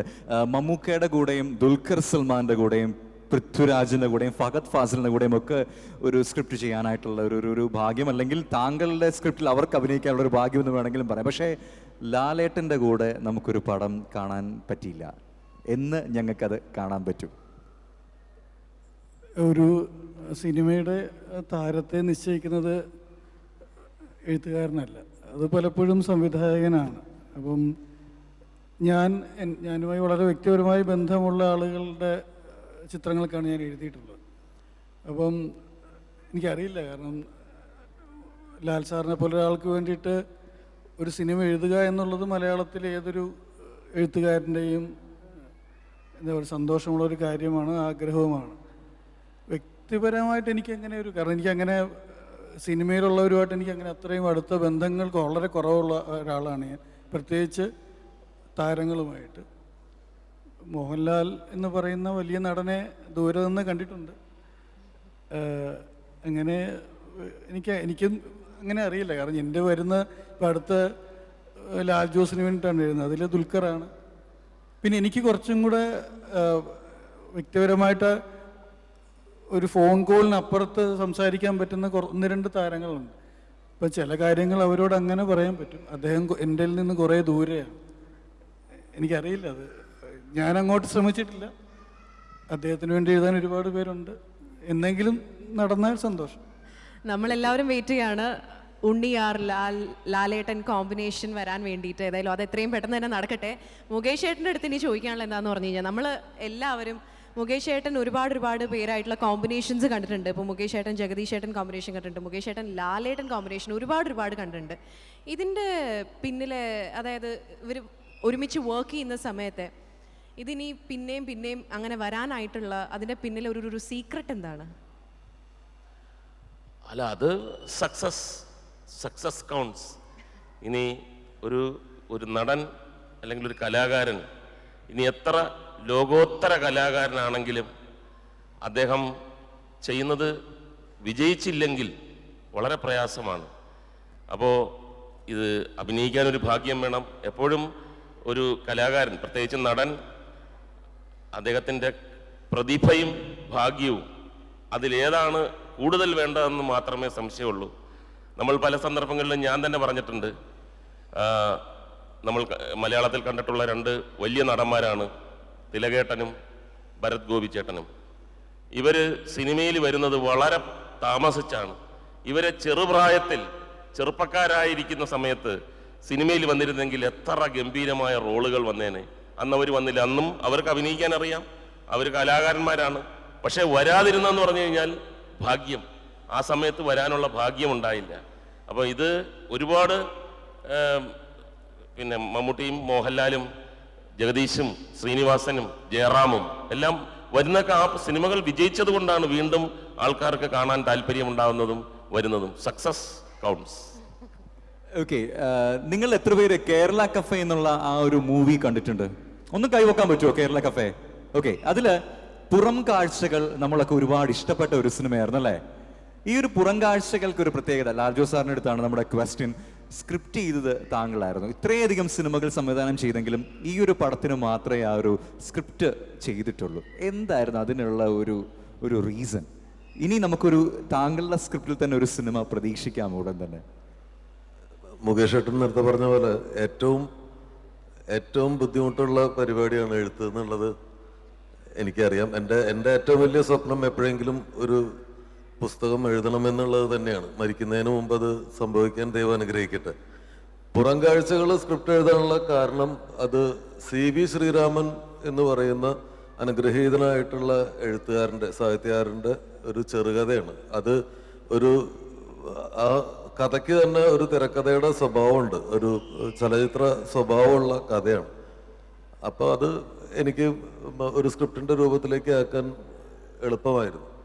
അതൊരു 10 മിനിറ്റ് ദൈർഘ്യമുള്ള ഒരു സിനിമയാണ്. ഒരു 2.5 മണിക്കൂർ ദൈർഘ്യമുള്ള ഒരു സിനിമയുടെ തിരക്കഥ എഴുതുക എന്ന് പറയുന്നത് ശരിക്കും നല്ല ടഫായിട്ടുള്ള ജോലിയാണ്. ഞാൻ ഒരിക്കലും എഴുത്തിനെ ഈസി ആയിട്ട് കാണാത്ത ഒരാളാണ്. 2 heads are better than 1. എനിക്കൊരു നല്ല റൈറ്ററിനെ, ഉണ്ണീനെ പോലെയൊക്കെയുള്ള, ഡോക്ടർ ഇക്ബാലിനെ പോലെയൊക്കെയുള്ള എഴുത്തുകാരുള്ളപ്പോൾ അവരായിട്ട് എനിക്ക് നന്നായിട്ട് ഇൻട്രാക്ട് ചെയ്യാൻ പറ്റും. എഴുത്തുകാരായിട്ട് എനിക്ക് നന്നായിട്ട് ഇൻട്രാക്ട് ചെയ്യാൻ പറ്റും. എൻ്റെ മനസ്സിലുള്ള എന്താണെന്ന് അവർക്ക് പെട്ടെന്ന് മനസ്സിലാവും. അവർ ഒരു കാര്യം പറയുമ്പോൾ എനിക്കത് വളരെ വേഗം മനസ്സിലാവും. ആ ഇൻട്രാക്ഷൻ ഉള്ളിടത്തോളം കാലം ഞാൻ എന്തിനാണ് കഷ്ടപ്പെടുന്നത് എന്നുള്ളതാണ്. ഓക്കെ, അതേ ഒരു കണക്ഷനുള്ള ഒരു ക്വസ്റ്റ്യനാണ് നമുക്ക് ഉണ്ണിയാറിനടുത്ത് ചോദിക്കാനുള്ളത്. കാരണം നമ്മൾ ഒത്തിരി ഇഷ്ടപ്പെട്ട 2 സിനിമകളായിരുന്നു. കുള്ളന്റെ ഭാര്യ, അതേപോലെ കേരള കഫേയിലെ ബ്രിഡ്ജ്. ഇത് 2 ഓർക്കുന്നുണ്ടല്ലോ? ഞങ്ങൾക്കൊരു സംശയമുണ്ട്. ഇപ്പം ലാൽജോ സാർ തന്നെ പറഞ്ഞു, ഒരു സെഗ്മെന്റ് ആയിരുന്നു ഇത് രണ്ടും. അത് ചെയ്യുന്നതാണോ ഏറ്റവും ഈസി, അല്ലെങ്കിൽ ഒരു സിനിമ ഫുള്ളായിട്ട് ചെയ്യുന്നതാണോ ഏറ്റവും അധികം ഇൻട്രസ്റ്റിംഗ് ആയിട്ട് തോന്നിയിട്ടുള്ളത് ഉണ്ണിയാറിന്? അല്ല, എന്നെ സംബന്ധിച്ച് അടിസ്ഥാനപരമായി എഴുത്ത് എന്നുള്ളത് അത് എത്ര ചെറിയ സിനിമയുടെ ദൈർഘ്യമല്ല. എഴുത്ത് എന്നുള്ളത് പ്രക്രിയ ഏറ്റവും ആനന്ദത്തോടു കൂടിയും ഏറ്റവും പ്രയാസകരമായും ചെയ്യേണ്ട രണ്ട് പ്രവൃത്തികളാണ്. ഒരു വലിയ സിനിമയുടെ സമയ ദൈർഘ്യം കൊണ്ട് നമുക്ക് കുറേ കാര്യങ്ങൾ ഒരുപക്ഷെ അതിൽ നിന്ന് മിസ്സായാലും നമുക്ക് ഒടുവിൽ അതിൻ്റെ ക്ലൈമാക്സിലോ അല്ലെങ്കിൽ മറ്റേതെങ്കിലും ഒരു സ്ഥലങ്ങളിൽ അത് നേരെയാക്കാൻ കഴിയും. പക്ഷേ ഒരു 12 ബ്രിഡ്ജ് പോലൊരു സിനിമയിൽ 12 മിനിറ്റിൽ ആ സിനിമ ഒതുങ്ങുമ്പോൾ അതൊരു ഹൈക്കു പോലെയാണ്. അത് ശരിക്കും ആ ഒരു കടലിനെ ഒരു ചെറിയ ഒരു പാത്രത്തിലേക്ക് ഉൾക്കൊള്ളും പോലെ പ്രയാസകരമായൊരു കാര്യമാണ്. പിന്നെ കുള്ളൻ്റെ ഭാര്യയും അങ്ങനെ തന്നെയാണ്. കാരണം അത് അതിൻ്റെ പിന്നെ എന്നെ സംബന്ധിച്ച് അതിനകത്ത് 5 സുന്ദരികളിൽ 5 സംവിധായകരുണ്ട്, മറ്റേത് 10 സംവിധായകരുണ്ട്. അപ്പം സ്വാഭാവികമായും ഒരു മത്സരബുദ്ധി ഒരു എഴുത്തുകാരൻ എന്നുള്ള നിലയിൽ എനിക്കുണ്ടായിരുന്നു. അപ്പം അതിൻ്റെ ഫലം അവിടെ ഉണ്ടാവാറുണ്ട്. പിന്നെ ഈ പറയുന്നത് പോലെ എഴുത്ത് എല്ലായ്പ്പോഴും ആനന്ദകരവും അതേപോലെ പ്രയാസകരവുമായൊരു കാര്യമാണ്. ഏതാണ് ഒന്ന് മറ്റൊന്നിനേക്കാൾ വലുതെന്നോ മറ്റൊന്നിനേക്കാൾ ചെറുതെന്നോ ഞാൻ കാണാറില്ല ഒരു എഴുത്തുകാരൻ എന്നുള്ള നിലയിൽ. ഓക്കെ, എനിക്ക് ഒറ്റ ഒരു ക്വസ്റ്റ്യൻ കൂടി ഇതിനോട് ആഡ് ചെയ്യാൻ എനിക്കൊരു ആഗ്രഹമുണ്ട്. അതായത് ചാർലി എന്ന സിനിമയുമായി ബന്ധപ്പെട്ടൊരു കാര്യമാണ്. കുറേ പേര് നമ്മളെടുത്ത് ഫേസ്ബുക്കിലൊക്കെ നേരത്തെ ചോദിച്ചിരുന്നു, ഈ ചാർലി സിനിമയിൽ ക്ലൈമാക്സ് രംഗത്ത് ഒരു ഫോട്ടോ എടുക്കുന്നത് കാണിക്കുന്നുണ്ട്. നിങ്ങൾ ഓർക്കുന്നുണ്ടല്ലോ അല്ലേ? ഉണ്ടോ? ഉണ്ട്. അപ്പൊ അതിനകത്ത് ആ ഒരു കൺഫ്യൂഷൻ പലർക്കും തോന്നിയിട്ടുണ്ട്. എന്തായിരുന്നു അതുകൊണ്ട് ഉദ്ദേശിച്ചത് എന്നുള്ള കാര്യം. ആ ഒരു ഫോട്ടോയിൽ ദുൽഖർ സൽമാനും ചട്ടയും മുണ്ടുമണിഞ്ഞ ആ ഒരു പാർവതിയെ നമുക്ക് കാണാൻ വേണ്ടി പറ്റിയിട്ടുണ്ടായിരുന്നു. ഇങ്ങനെ ഒരു ചോദ്യം നിങ്ങൾക്ക് തോന്നിയിട്ടുണ്ടായിരുന്നോ? ഉണ്ടോ? യെസ്, തോന്നിയിട്ടുണ്ട്. ഒരു സിനിമയുടെ ആയാലും കഥയുടെ ആയാലും ഒരു എഴുത്തുകാരൻ അതിനൊരു ഉത്തരത്തിലേക്ക് എത്തുക എന്ന് പറയുന്നത് അതിൻ്റെ വല്ലാത്തരം സാധ്യതകളെയും, വായനയുടെ സാധ്യത, കാഴ്ചയുടെ ഒരു ഇൻ്റർപ്രട്ടേഷൻ്റെ സാധ്യത ഇല്ലാതാക്കുകയാണ് ഞാൻ അതിന് ഉത്തരം പറഞ്ഞത്. ആ കൺഫ്യൂഷൻ അല്ലെന്നുണ്ടെങ്കിൽ ആളുകൾ അതിനെ ഇൻ്റർപ്രറ്റ് ചെയ്ത രീതി, അത്രയും അതിൻ്റെ ഒരു ജനാധിപത്യമുണ്ട്, അതിൻ്റേതായിട്ടുള്ള വിശാലതയുണ്ട്. ആ വിശാലത അങ്ങനെ തന്നെ ഇരിക്കട്ടെ. ആളുകൾ ഇനിയും കാണേണ്ട തലമുറയുണ്ട്, അവർക്ക് അവരുടെ രീതിയിൽ അത് ഇൻ്റർപ്രറ്റ് ചെയ്യട്ടെ. ഞാൻ ആ ഉത്തരം അടയ്ക്കുന്നില്ല.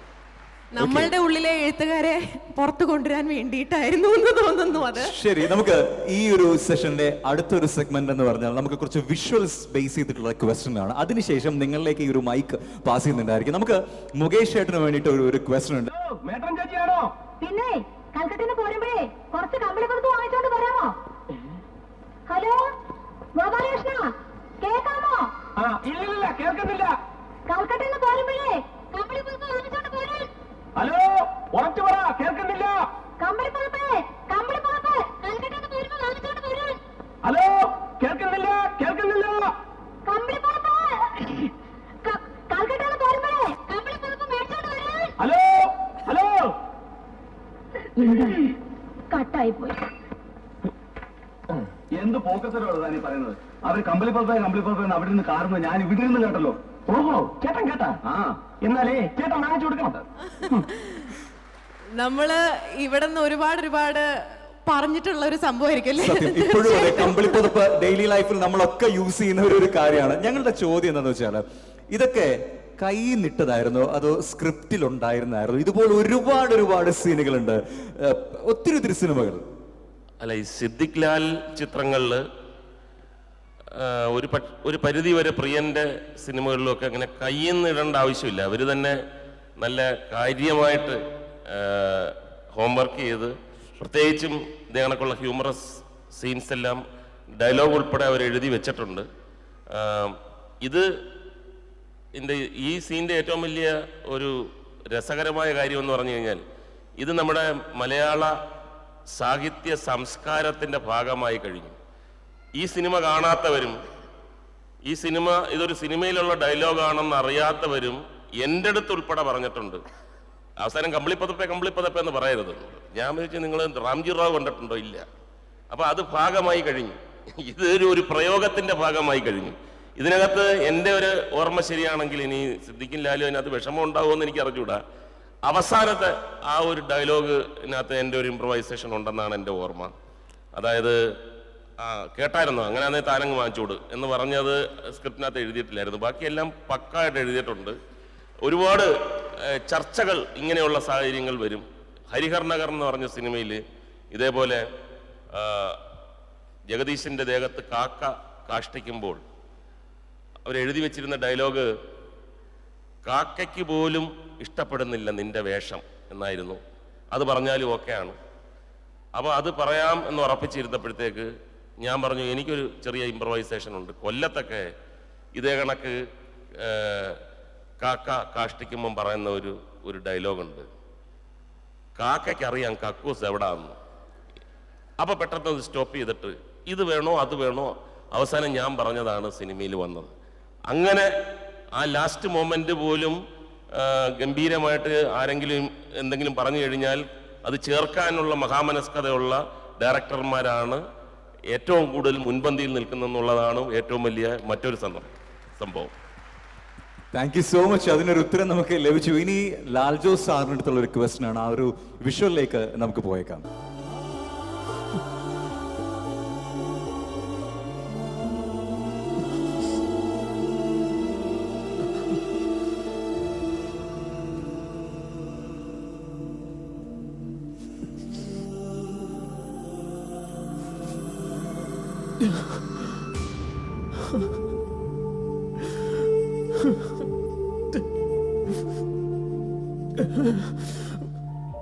Hey, Ravi.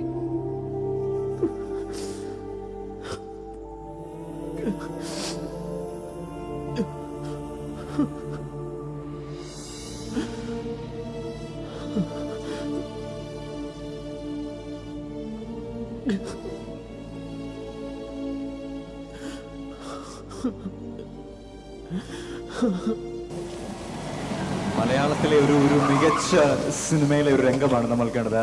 അയാളും ഞാനും തമ്മിൽ എന്ന സിനിമ. ഈ ഒരു സിനിമ ഒരുപക്ഷെ നമുക്കെല്ലാവർക്കും ഭയങ്കര ഒരു ചേഞ്ച് സംഭവിച്ച ഒരു കാര്യമായിരുന്നു. കാരണം എന്താ വെച്ചാൽ അത്രയും നാളും പൃഥ്വിരാജ് എന്ന നടനെ കുറിച്ച് നമ്മൾ കരുതി വെച്ചിരുന്നത് കുറച്ച് ജാടക്കാരനാണ്, സൗത്ത് ഇന്ത്യയിൽ ഇംഗ്ലീഷ് അറിയാവുന്ന പുള്ളിക്ക് മാത്രമാണ്, ഇങ്ങനെ കുറെ കാര്യങ്ങൾ എല്ലാവരും പറഞ്ഞ് അദ്ദേഹത്തെ ഒന്ന് സൈഡ് ലൈൻ ചെയ്യുന്നത്. ബട്ട് ഈ ഒരു മൂവി തൊട്ടാണ് പൃഥ്വിരാജിന്റെ അടുത്ത് നമുക്കൊരു പ്രത്യേക ഒരു ഇഷ്ടം തോന്നി തുടങ്ങിയത്. ഒരു പക്ഷേ ഇതിനകത്ത് മറ്റൊരു സീനുണ്ട്, നമ്മളൊക്കെ കണ്ണ് നിറഞ്ഞു പോയൊരു സീനാണ്. ആ ഒരു കുട്ടിയുടെ കാലിൽ പിടിക്കുന്ന ഒരു സീനുണ്ട്, ഓർക്കുന്നുണ്ടല്ലോ അല്ലേ? ഓക്കെ, ഇതൊക്കെ ഞങ്ങൾക്ക് തന്നത് താങ്കളാണ്. ഇതൊക്കെ ചെയ്യുന്ന സമയത്ത് കരുതിയിരുന്നോ അവിടം തൊട്ടുള്ള ഒരു പൃഥ്വിരാജ് എന്ന് പറയുമ്പോൾ ഒരു ചേഞ്ച് തന്നെ സംഭവിപ്പിച്ച ഒരു സിനിമയായിരുന്നു അയാളും ഞാനും തമ്മിൽ? തോന്നിയിരുന്നു അങ്ങനെ? അല്ല, ഒന്നാമത്തെ കാര്യം, ഈ നടന്മാരുടെ സ്വഭാവം നന്നാവണമെന്ന് എനിക്ക് യാതൊരു നിർബന്ധമില്ല.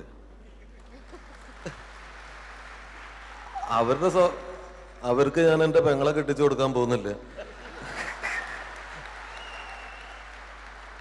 അപ്പൊ അത് അവരുടെ വ്യക്തിപരമായ കാര്യമാണ്. ഒരു ആക്ടറെ കുറിച്ച് പ്രാഥമികമായിട്ടൊരു സംവിധായകന് ഉണ്ടാവേണ്ട വിശ്വാസം എന്ന് പറയുന്നത്, ഇപ്പം ഈ കണ്ട ഷോട്ട് ക്യാമറ സ്റ്റാർട്ട് ചെയ്തിട്ട് അതിൽ സംവിധായകന് യാതൊരു റോളും ഇല്ല. ക്യാമറാമാനോട് പറഞ്ഞു അവൻ എവിടെയൊക്കെ പോകുന്നോ അവനെ ഫോളോ ചെയ്തോളാം, ലൈറ്റ് ഇല്ല, മുഖത്ത് ലൈറ്റ് വന്നില്ല എന്നൊന്നും പറയാൻ പാടില്ല, അവനെ ഫോളോ ചെയ്തേക്ക്. രാജുവിന് ആ സീൻ പറഞ്ഞു കൊടുത്തു, ആ സീൻ എന്താണെന്ന് എക്സ്പ്ലെയിൻ ചെയ്തു. രാജു പെർഫോം ചെയ്യാൻ ആരംഭിക്കുന്ന മൊമെൻറ്റിൽ നമ്മൾ ഹാൻഡ്സപ്പാണ്. പിന്നെ അയാളുടെ മുഖത്തിന്, അയാളുടെ എക്സ്പ്രഷൻസിനെ ഫോളോ ചെയ്യുക എന്നുള്ളതാണ് ഞാൻ ചെയ്യുന്നത്. അപ്പോൾ ഒരു ആക്ടർ വ്യക്തി ജീവിതത്തിൽ അയാളെക്കുറിച്ച് ആൾക്കാരെന്ത് പറയണമെന്നുള്ളത് ഞാൻ ഒരിക്കലും നോക്കിയിട്ടില്ല. അയാളുടെ പെർഫോമൻസാണ്, അയാളൊരു സംവിധായകനെ എത്രമാത്രം ഡിപ്പെൻഡ് ചെയ്യാം എന്നുള്ളതാണ്. എനിക്ക് വളരെ മുമ്പേ അറിയാം, വളരെ ബ്രില്യൻ്റ് ആയിട്ടുള്ള ഒരു ആക്ടറാണ് രാജു. ഓരോ നടനും അവരുടെ ഒരു സ്പേസ് ഉണ്ട്, അവരുടെ ഭാഗ്യമാണ് അവരുടെ ടാലൻറ്റിനെ ടാപ്പ് ചെയ്യുന്ന കഥാപാത്രങ്ങൾ കിട്ടുക എന്നുള്ളത്. ആ കാര്യമാണ് നേരത്തെ മുകേഷ് ഏട്ടൻ പറഞ്ഞത്. ഈ ഭാഗ്യത്തിൻ്റെ എലമെന്റ് വരുന്നത് അവിടെയാണ്. കൃത്യമായ സമയത്ത് കൃത്യമായ സ്ഥലത്ത് ഒരു ആക്ടർ ചെന്ന് പെടുക എന്നുള്ളതാണ്. അപ്പം രാജുവിൻ്റെ ജീവിതത്തിൽ കുറച്ച് വ്യക്തി ജീവിതത്തിൽ കുറെ പ്രോബ്ലംസ് ഉണ്ടായിരുന്ന ഒരു കാലത്ത് തന്നെ ഈ സിനിമ വന്നത് ചിലപ്പോൾ രാജുവിൻ്റെയും എൻ്റെയും ഭാഗ്യമായിരിക്കും. അതുകൊണ്ടാണല്ലോ അതിപ്പോൾ പരാമർശ വിഷയമായത്. ഗ്രേറ്റ്. ഇനി നമുക്ക് ഉണ്ണിയാർ അദ്ദേഹത്തിന്റെ ഒരു സിനിമയുടെ ഒരു ചെറിയ ക്ലിപ്പിംഗ് കാണാം. നമ്മുടെ മൂർച്ചകളുണ്ട് കേട്ടോ. ഇത് പഴയ കൊച്ചൊന്നുമല്ല, പണി കിട്ടൂട്ടോ. കൊച്ചി പഴയ കൊച്ചിയില്ലെന്നറിയാം, പക്ഷേ ബിലാല് പഴയ ബിലാല് തന്നെ. ഈ ഒരു കൈയടിയിൽ തന്നെ ആ ഒരു ചോദ്യമുണ്ട്. അത്രയും നാളും നമ്മള് വളരെ വളരെ ലെങ്തി ഡയലോഗ്സ് ആയിരുന്നു കേട്ടിരുന്നത്, പക്ഷേ കൊച്ചി ഇങ്ങനെ പഴയ ഇൻസ്റ്റന്റ് കൊച്ചിയല്ല. ഹിറ്റ് ആയിട്ടുള്ള ഒരുപാട് ചെറിയ ചെറിയ ഡയലോഗ്സ് ഉണ്ട് താങ്കളുടെ സ്ക്രിപ്റ്റിൽ. Yes. എഴുതി വരുമ്പോൾ ആലോചിക്കാറുണ്ടോ ഇത് നാളെ ആൾക്കാർ പറഞ്ഞു നടക്കുന്ന ഡയലോഗ് ആയിരിക്കും എന്നുള്ളത്? ഒരിക്കലും ഒരു സിനിമ എഴുത്തുകാരനാകുമെന്ന് ജീവിതത്തിൽ ഒരിക്കലും പ്രതീക്ഷിക്കാത്ത ഒരാളാണ്. വളരെ യാദൃച്ഛികമായി സിനിമയിലേക്ക് വന്ന ഒരാളാണ്. ബിഗ് ബി എന്ന സിനിമയുടെ സംവിധായകൻ അമൽ നീരദ് എൻ്റെ വളരെ അടുത്ത സുഹൃത്താണ്. അപ്പോൾ അവൻ സിനിമ എടുക്കുന്നു എന്നറിഞ്ഞപ്പോൾ ഞാൻ അവൻ്റെ അടുത്ത് വളരെ കാഷ്വലായിട്ട് പറഞ്ഞു, നീ ഈ വലിയ ഡയലോഗുകളുള്ള സിനിമ ചെയ്യരുത്, അല്ലാതെ ചെറിയ വാചകങ്ങളൊക്കെ ആണെങ്കിൽ നല്ലതാണ്. കാരണം ആ സമയത്ത് മലയാള സിനിമയിൽ വന്നുകൊണ്ടിരുന്ന, കാരണം നമുക്ക് ഈ അവർ ഡബ് ചെയ്യുമ്പോഴൊക്കെ അവരെങ്ങനെ ശ്വാസം മുട്ടി മരിച്ചില്ലല്ലോ എന്ന് പേടിച്ചു പോകുന്ന രീതിയിലുള്ള നീണ്ട ഡയലോഗുകളായിരുന്നു. അപ്പം ഈ സുരേഷ് ഗോപിയുടെ ഒക്കെ ചില ഡയലോഗുകൾ നമ്മൾ കേട്ടിട്ടില്ലേ. അപ്പം അത് മനസ്സിൽ വെച്ചിട്ട് പറഞ്ഞു, കാരണം എനിക്ക് സിനിമയോടോ അല്ലെങ്കിൽ സിനിമ അതൊന്നും എൻ്റെ ജീവിതത്തിൻ്റെ ഭാഗമേ ആയിരുന്നില്ല. അപ്പോൾ അവൻ്റെ സിനിമ ഈ ബിഗ് ബി എന്ന് പറഞ്ഞ സിനിമ തുടങ്ങുന്നതിന് കുറച്ച് നാൾ മുമ്പ് എൻ്റെ അടുത്ത് പറഞ്ഞു, നീ എനിക്കതിലെ ഡയലോഗുകൾ എഴുതി തരണം എന്ന് പറഞ്ഞു. അപ്പോൾ ഞാൻ പറഞ്ഞു എനിക്ക് പറ്റില്ല, കാരണം എനിക്ക് സിനിമയുടെ എഴുത്തോ വശമില്ല എന്ന് പറഞ്ഞു. അപ്പോൾ എൻ്റെ അടുത്ത് പറഞ്ഞ ഒറ്റ കാര്യമേ ഉള്ളൂ, നീ നിൻ്റെ മനസ്സിലുള്ളതുപോലെ, ഇതാണ് എൻ്റെ കഥ, എൻ്റെ കഥാപാത്രം ഇതാണ്, ചെറിയ വാചകങ്ങൾ നമുക്ക് നീ എഴുതണമെന്ന് പറഞ്ഞത് നീ എഴുതി തന്നാൽ മതി എന്ന് പറഞ്ഞു. അത് എഴുതി കൊടുത്തു. അത് വർഷങ്ങൾക്ക് ശേഷം അല്ലെങ്കിൽ ഇപ്പോഴും കുറച്ച് പേരെങ്കിലും അത് കാണുമ്പോൾ കൈയടിക്കുന്നുവെങ്കിൽ അതൊരു വൺ ലൈനറിൻ്റെ ഒരു ശക്തിയാണ്. അത് നാളെ അത് സക്സസ് ആകുമെന്നോ അല്ലെങ്കിൽ നാളെ അത് ആളുകൾ പറഞ്ഞു നടക്കുമെന്നോ വിചാരിച്ച് എഴുതുകയല്ല, അത് നാവിലും അക്ഷരത്തിലും സരസ്വതി കടാക്ഷിച്ചതുകൊണ്ടാണ്. Thank you. And that was Lal Jose, Mukesh and Unni R. ഇനി ഞാൻ നിങ്ങളുടെ അടുത്തേക്ക് വരികയാണ്. ഇനി നിങ്ങൾക്ക് ഒരുപാട് ചോദ്യങ്ങൾ ചോദിക്കാനുണ്ടായിരിക്കും. സോ ആര് ആദ്യം കൈവക്കും അവിടെ ഇട്ട് ഞാൻ വരാം. ആ ഒരു ക്വസ്റ്റ്യനിലേക്ക് പോവാണ്. യെസ്, ഇദ്ദേഹമാണ് ആദ്യം കൈവക്കിയത്. യാ, ചോദ്യം മുകേഷ് ഏട്ടനോടാണ്. മുകേഷ് ഏട്ടൻ മുമ്പേ കഥകൾ എഴുതുന്ന കാര്യം പറഞ്ഞു. ഒരുപാട് ഇൻ്റർവ്യൂകൾ, അതായത് സത്യനന്ദിക്കാടിൻ്റെ ആയാലും ശ്രീനിവാസിൻ്റെ ആയാലും മിക്ക മലയാള സിനിമാ ലോകവുമായിട്ട് ബന്ധപ്പെട്ട ഒരുപാട് ഇൻ്റർവ്യൂകളിൽ കേട്ട ഒരു കാര്യമാണ് മുകേഷ് ഏട്ടൻ ഈ സെറ്റിൽ കഥകൾ ഉണ്ടാക്കാൻ ഭയങ്കര വിരുദ്ധനാന്നുള്ള കാര്യം. അതായത് ഇൻസ്റ്റൻ്റായിട്ട് കഥകൾ ഉണ്ടാക്കിയിട്ട്, തമാശ കഥകൾ ഉണ്ടാക്കിയിട്ട് അതിനൊക്കെ ഏറിയായ ഒരു ലാലേട്ടനൊക്കെ തന്നെ ഇൻ്റർവ്യൂവിൽ പറഞ്ഞിട്ടുള്ള ഒരു കാര്യമാണത്. ഇപ്പോൾ ഈ കടുവായെ പിടിച്ച് കിടുക എന്ന് പറയുന്ന പോലെ മുകേഷ് ഏട്ടന് അബദ്ധം പറ്റിയല്ല, മുകേഷ് ഏട്ടനെ പിടിച്ച അങ്ങനൊരു കഥ ഉണ്ടാക്കിയ ഒരാൾ ഉണ്ടോ എന്നറിയാൻ താല്പര്യമുണ്ട്. ഒന്ന്. രണ്ടാമത്തെ കാര്യം, വളരെ ഒരു വലിയ കലാകുടുംബത്തിൽ നിന്ന് വന്ന ആളാണ് താങ്കൾ. നമ്മളെ വിട്ടുമറഞ്ഞു പോയ ഒരുപാട് എഴുത്തുകാരുണ്ട്, നമ്മൾ ശ്രീ ലോഹിതദാസ് ഉൾപ്പെടെ. അങ്ങനെ പോയവരുടെ കൂട്ടത്തിൽ നിന്നും ഇദ്ദേഹത്തിൻ്റെ സിനിമയിൽ ഇദ്ദേഹത്തിൻ്റെ കഥയിൽ എനിക്ക് അഭിനയിക്കണമെന്ന് വളരെ കൊതി തോന്നിയ ഒരാൾ ഉണ്ട്, മൺമറഞ്ഞു പോയവരിൽ നിന്ന് ഉണ്ടായിരുന്നു?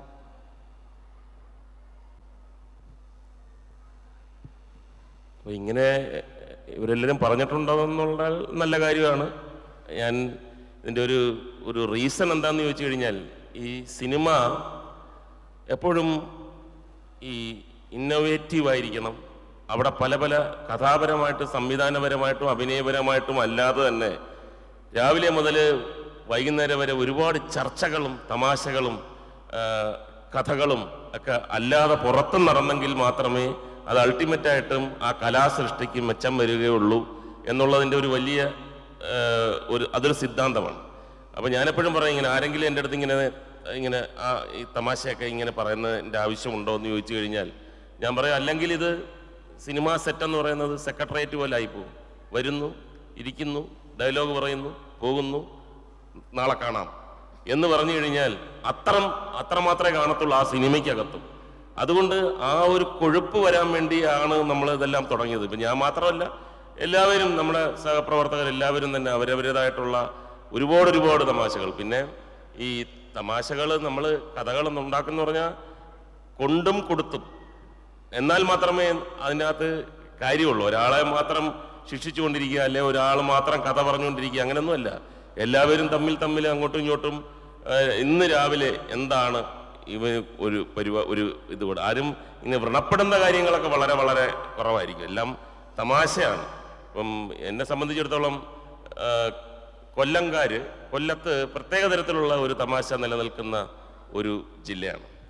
ഇപ്പം നേരത്തെ അതിൻ്റെ ഭാഗമായിട്ട് ഞാൻ ഒരു ചെറിയ സംഭവം കൂടെ പറയാം. ഇച്ചിരി പിന്നെ അതായത് ചില സന്ദർഭങ്ങളിൽ നമുക്ക് തോന്നും നമ്മളെ വേദനിപ്പിക്കുമെന്ന്, പക്ഷെ ആ വേദനയല്ല അതാണ് ശരിക്കുള്ള ഹ്യൂമർ.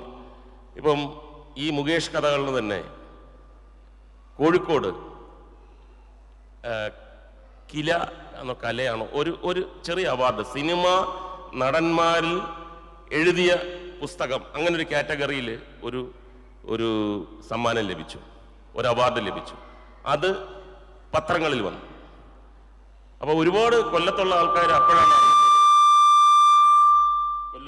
ആൾക്കാർ അപ്പോഴാണ് അറിയുന്നത്. ഞാനിങ്ങനെ കഥയൊക്കെ എഴുതും സിനിമാഭിനയത്തിനോടൊപ്പം തന്നെ. അപ്പോൾ കൊല്ലത്തു നിന്നുള്ള എൻ്റെ ഒരു ഫ്രണ്ട് വിളിച്ചിട്ട് പറഞ്ഞു, എടേ നീ എഴുതുവോ? ഞാൻ പറയാം വല്ലപ്പോഴൊക്കെ ഇങ്ങനെ എഴുതും. അത് ശരി, നമ്മൾ അറിഞ്ഞില്ലായിരുന്നു. അതിനൊരു അവാർഡ് കിട്ടിയോ കോഴിക്കോട്? ഞാൻ പറഞ്ഞ കിട്ടി.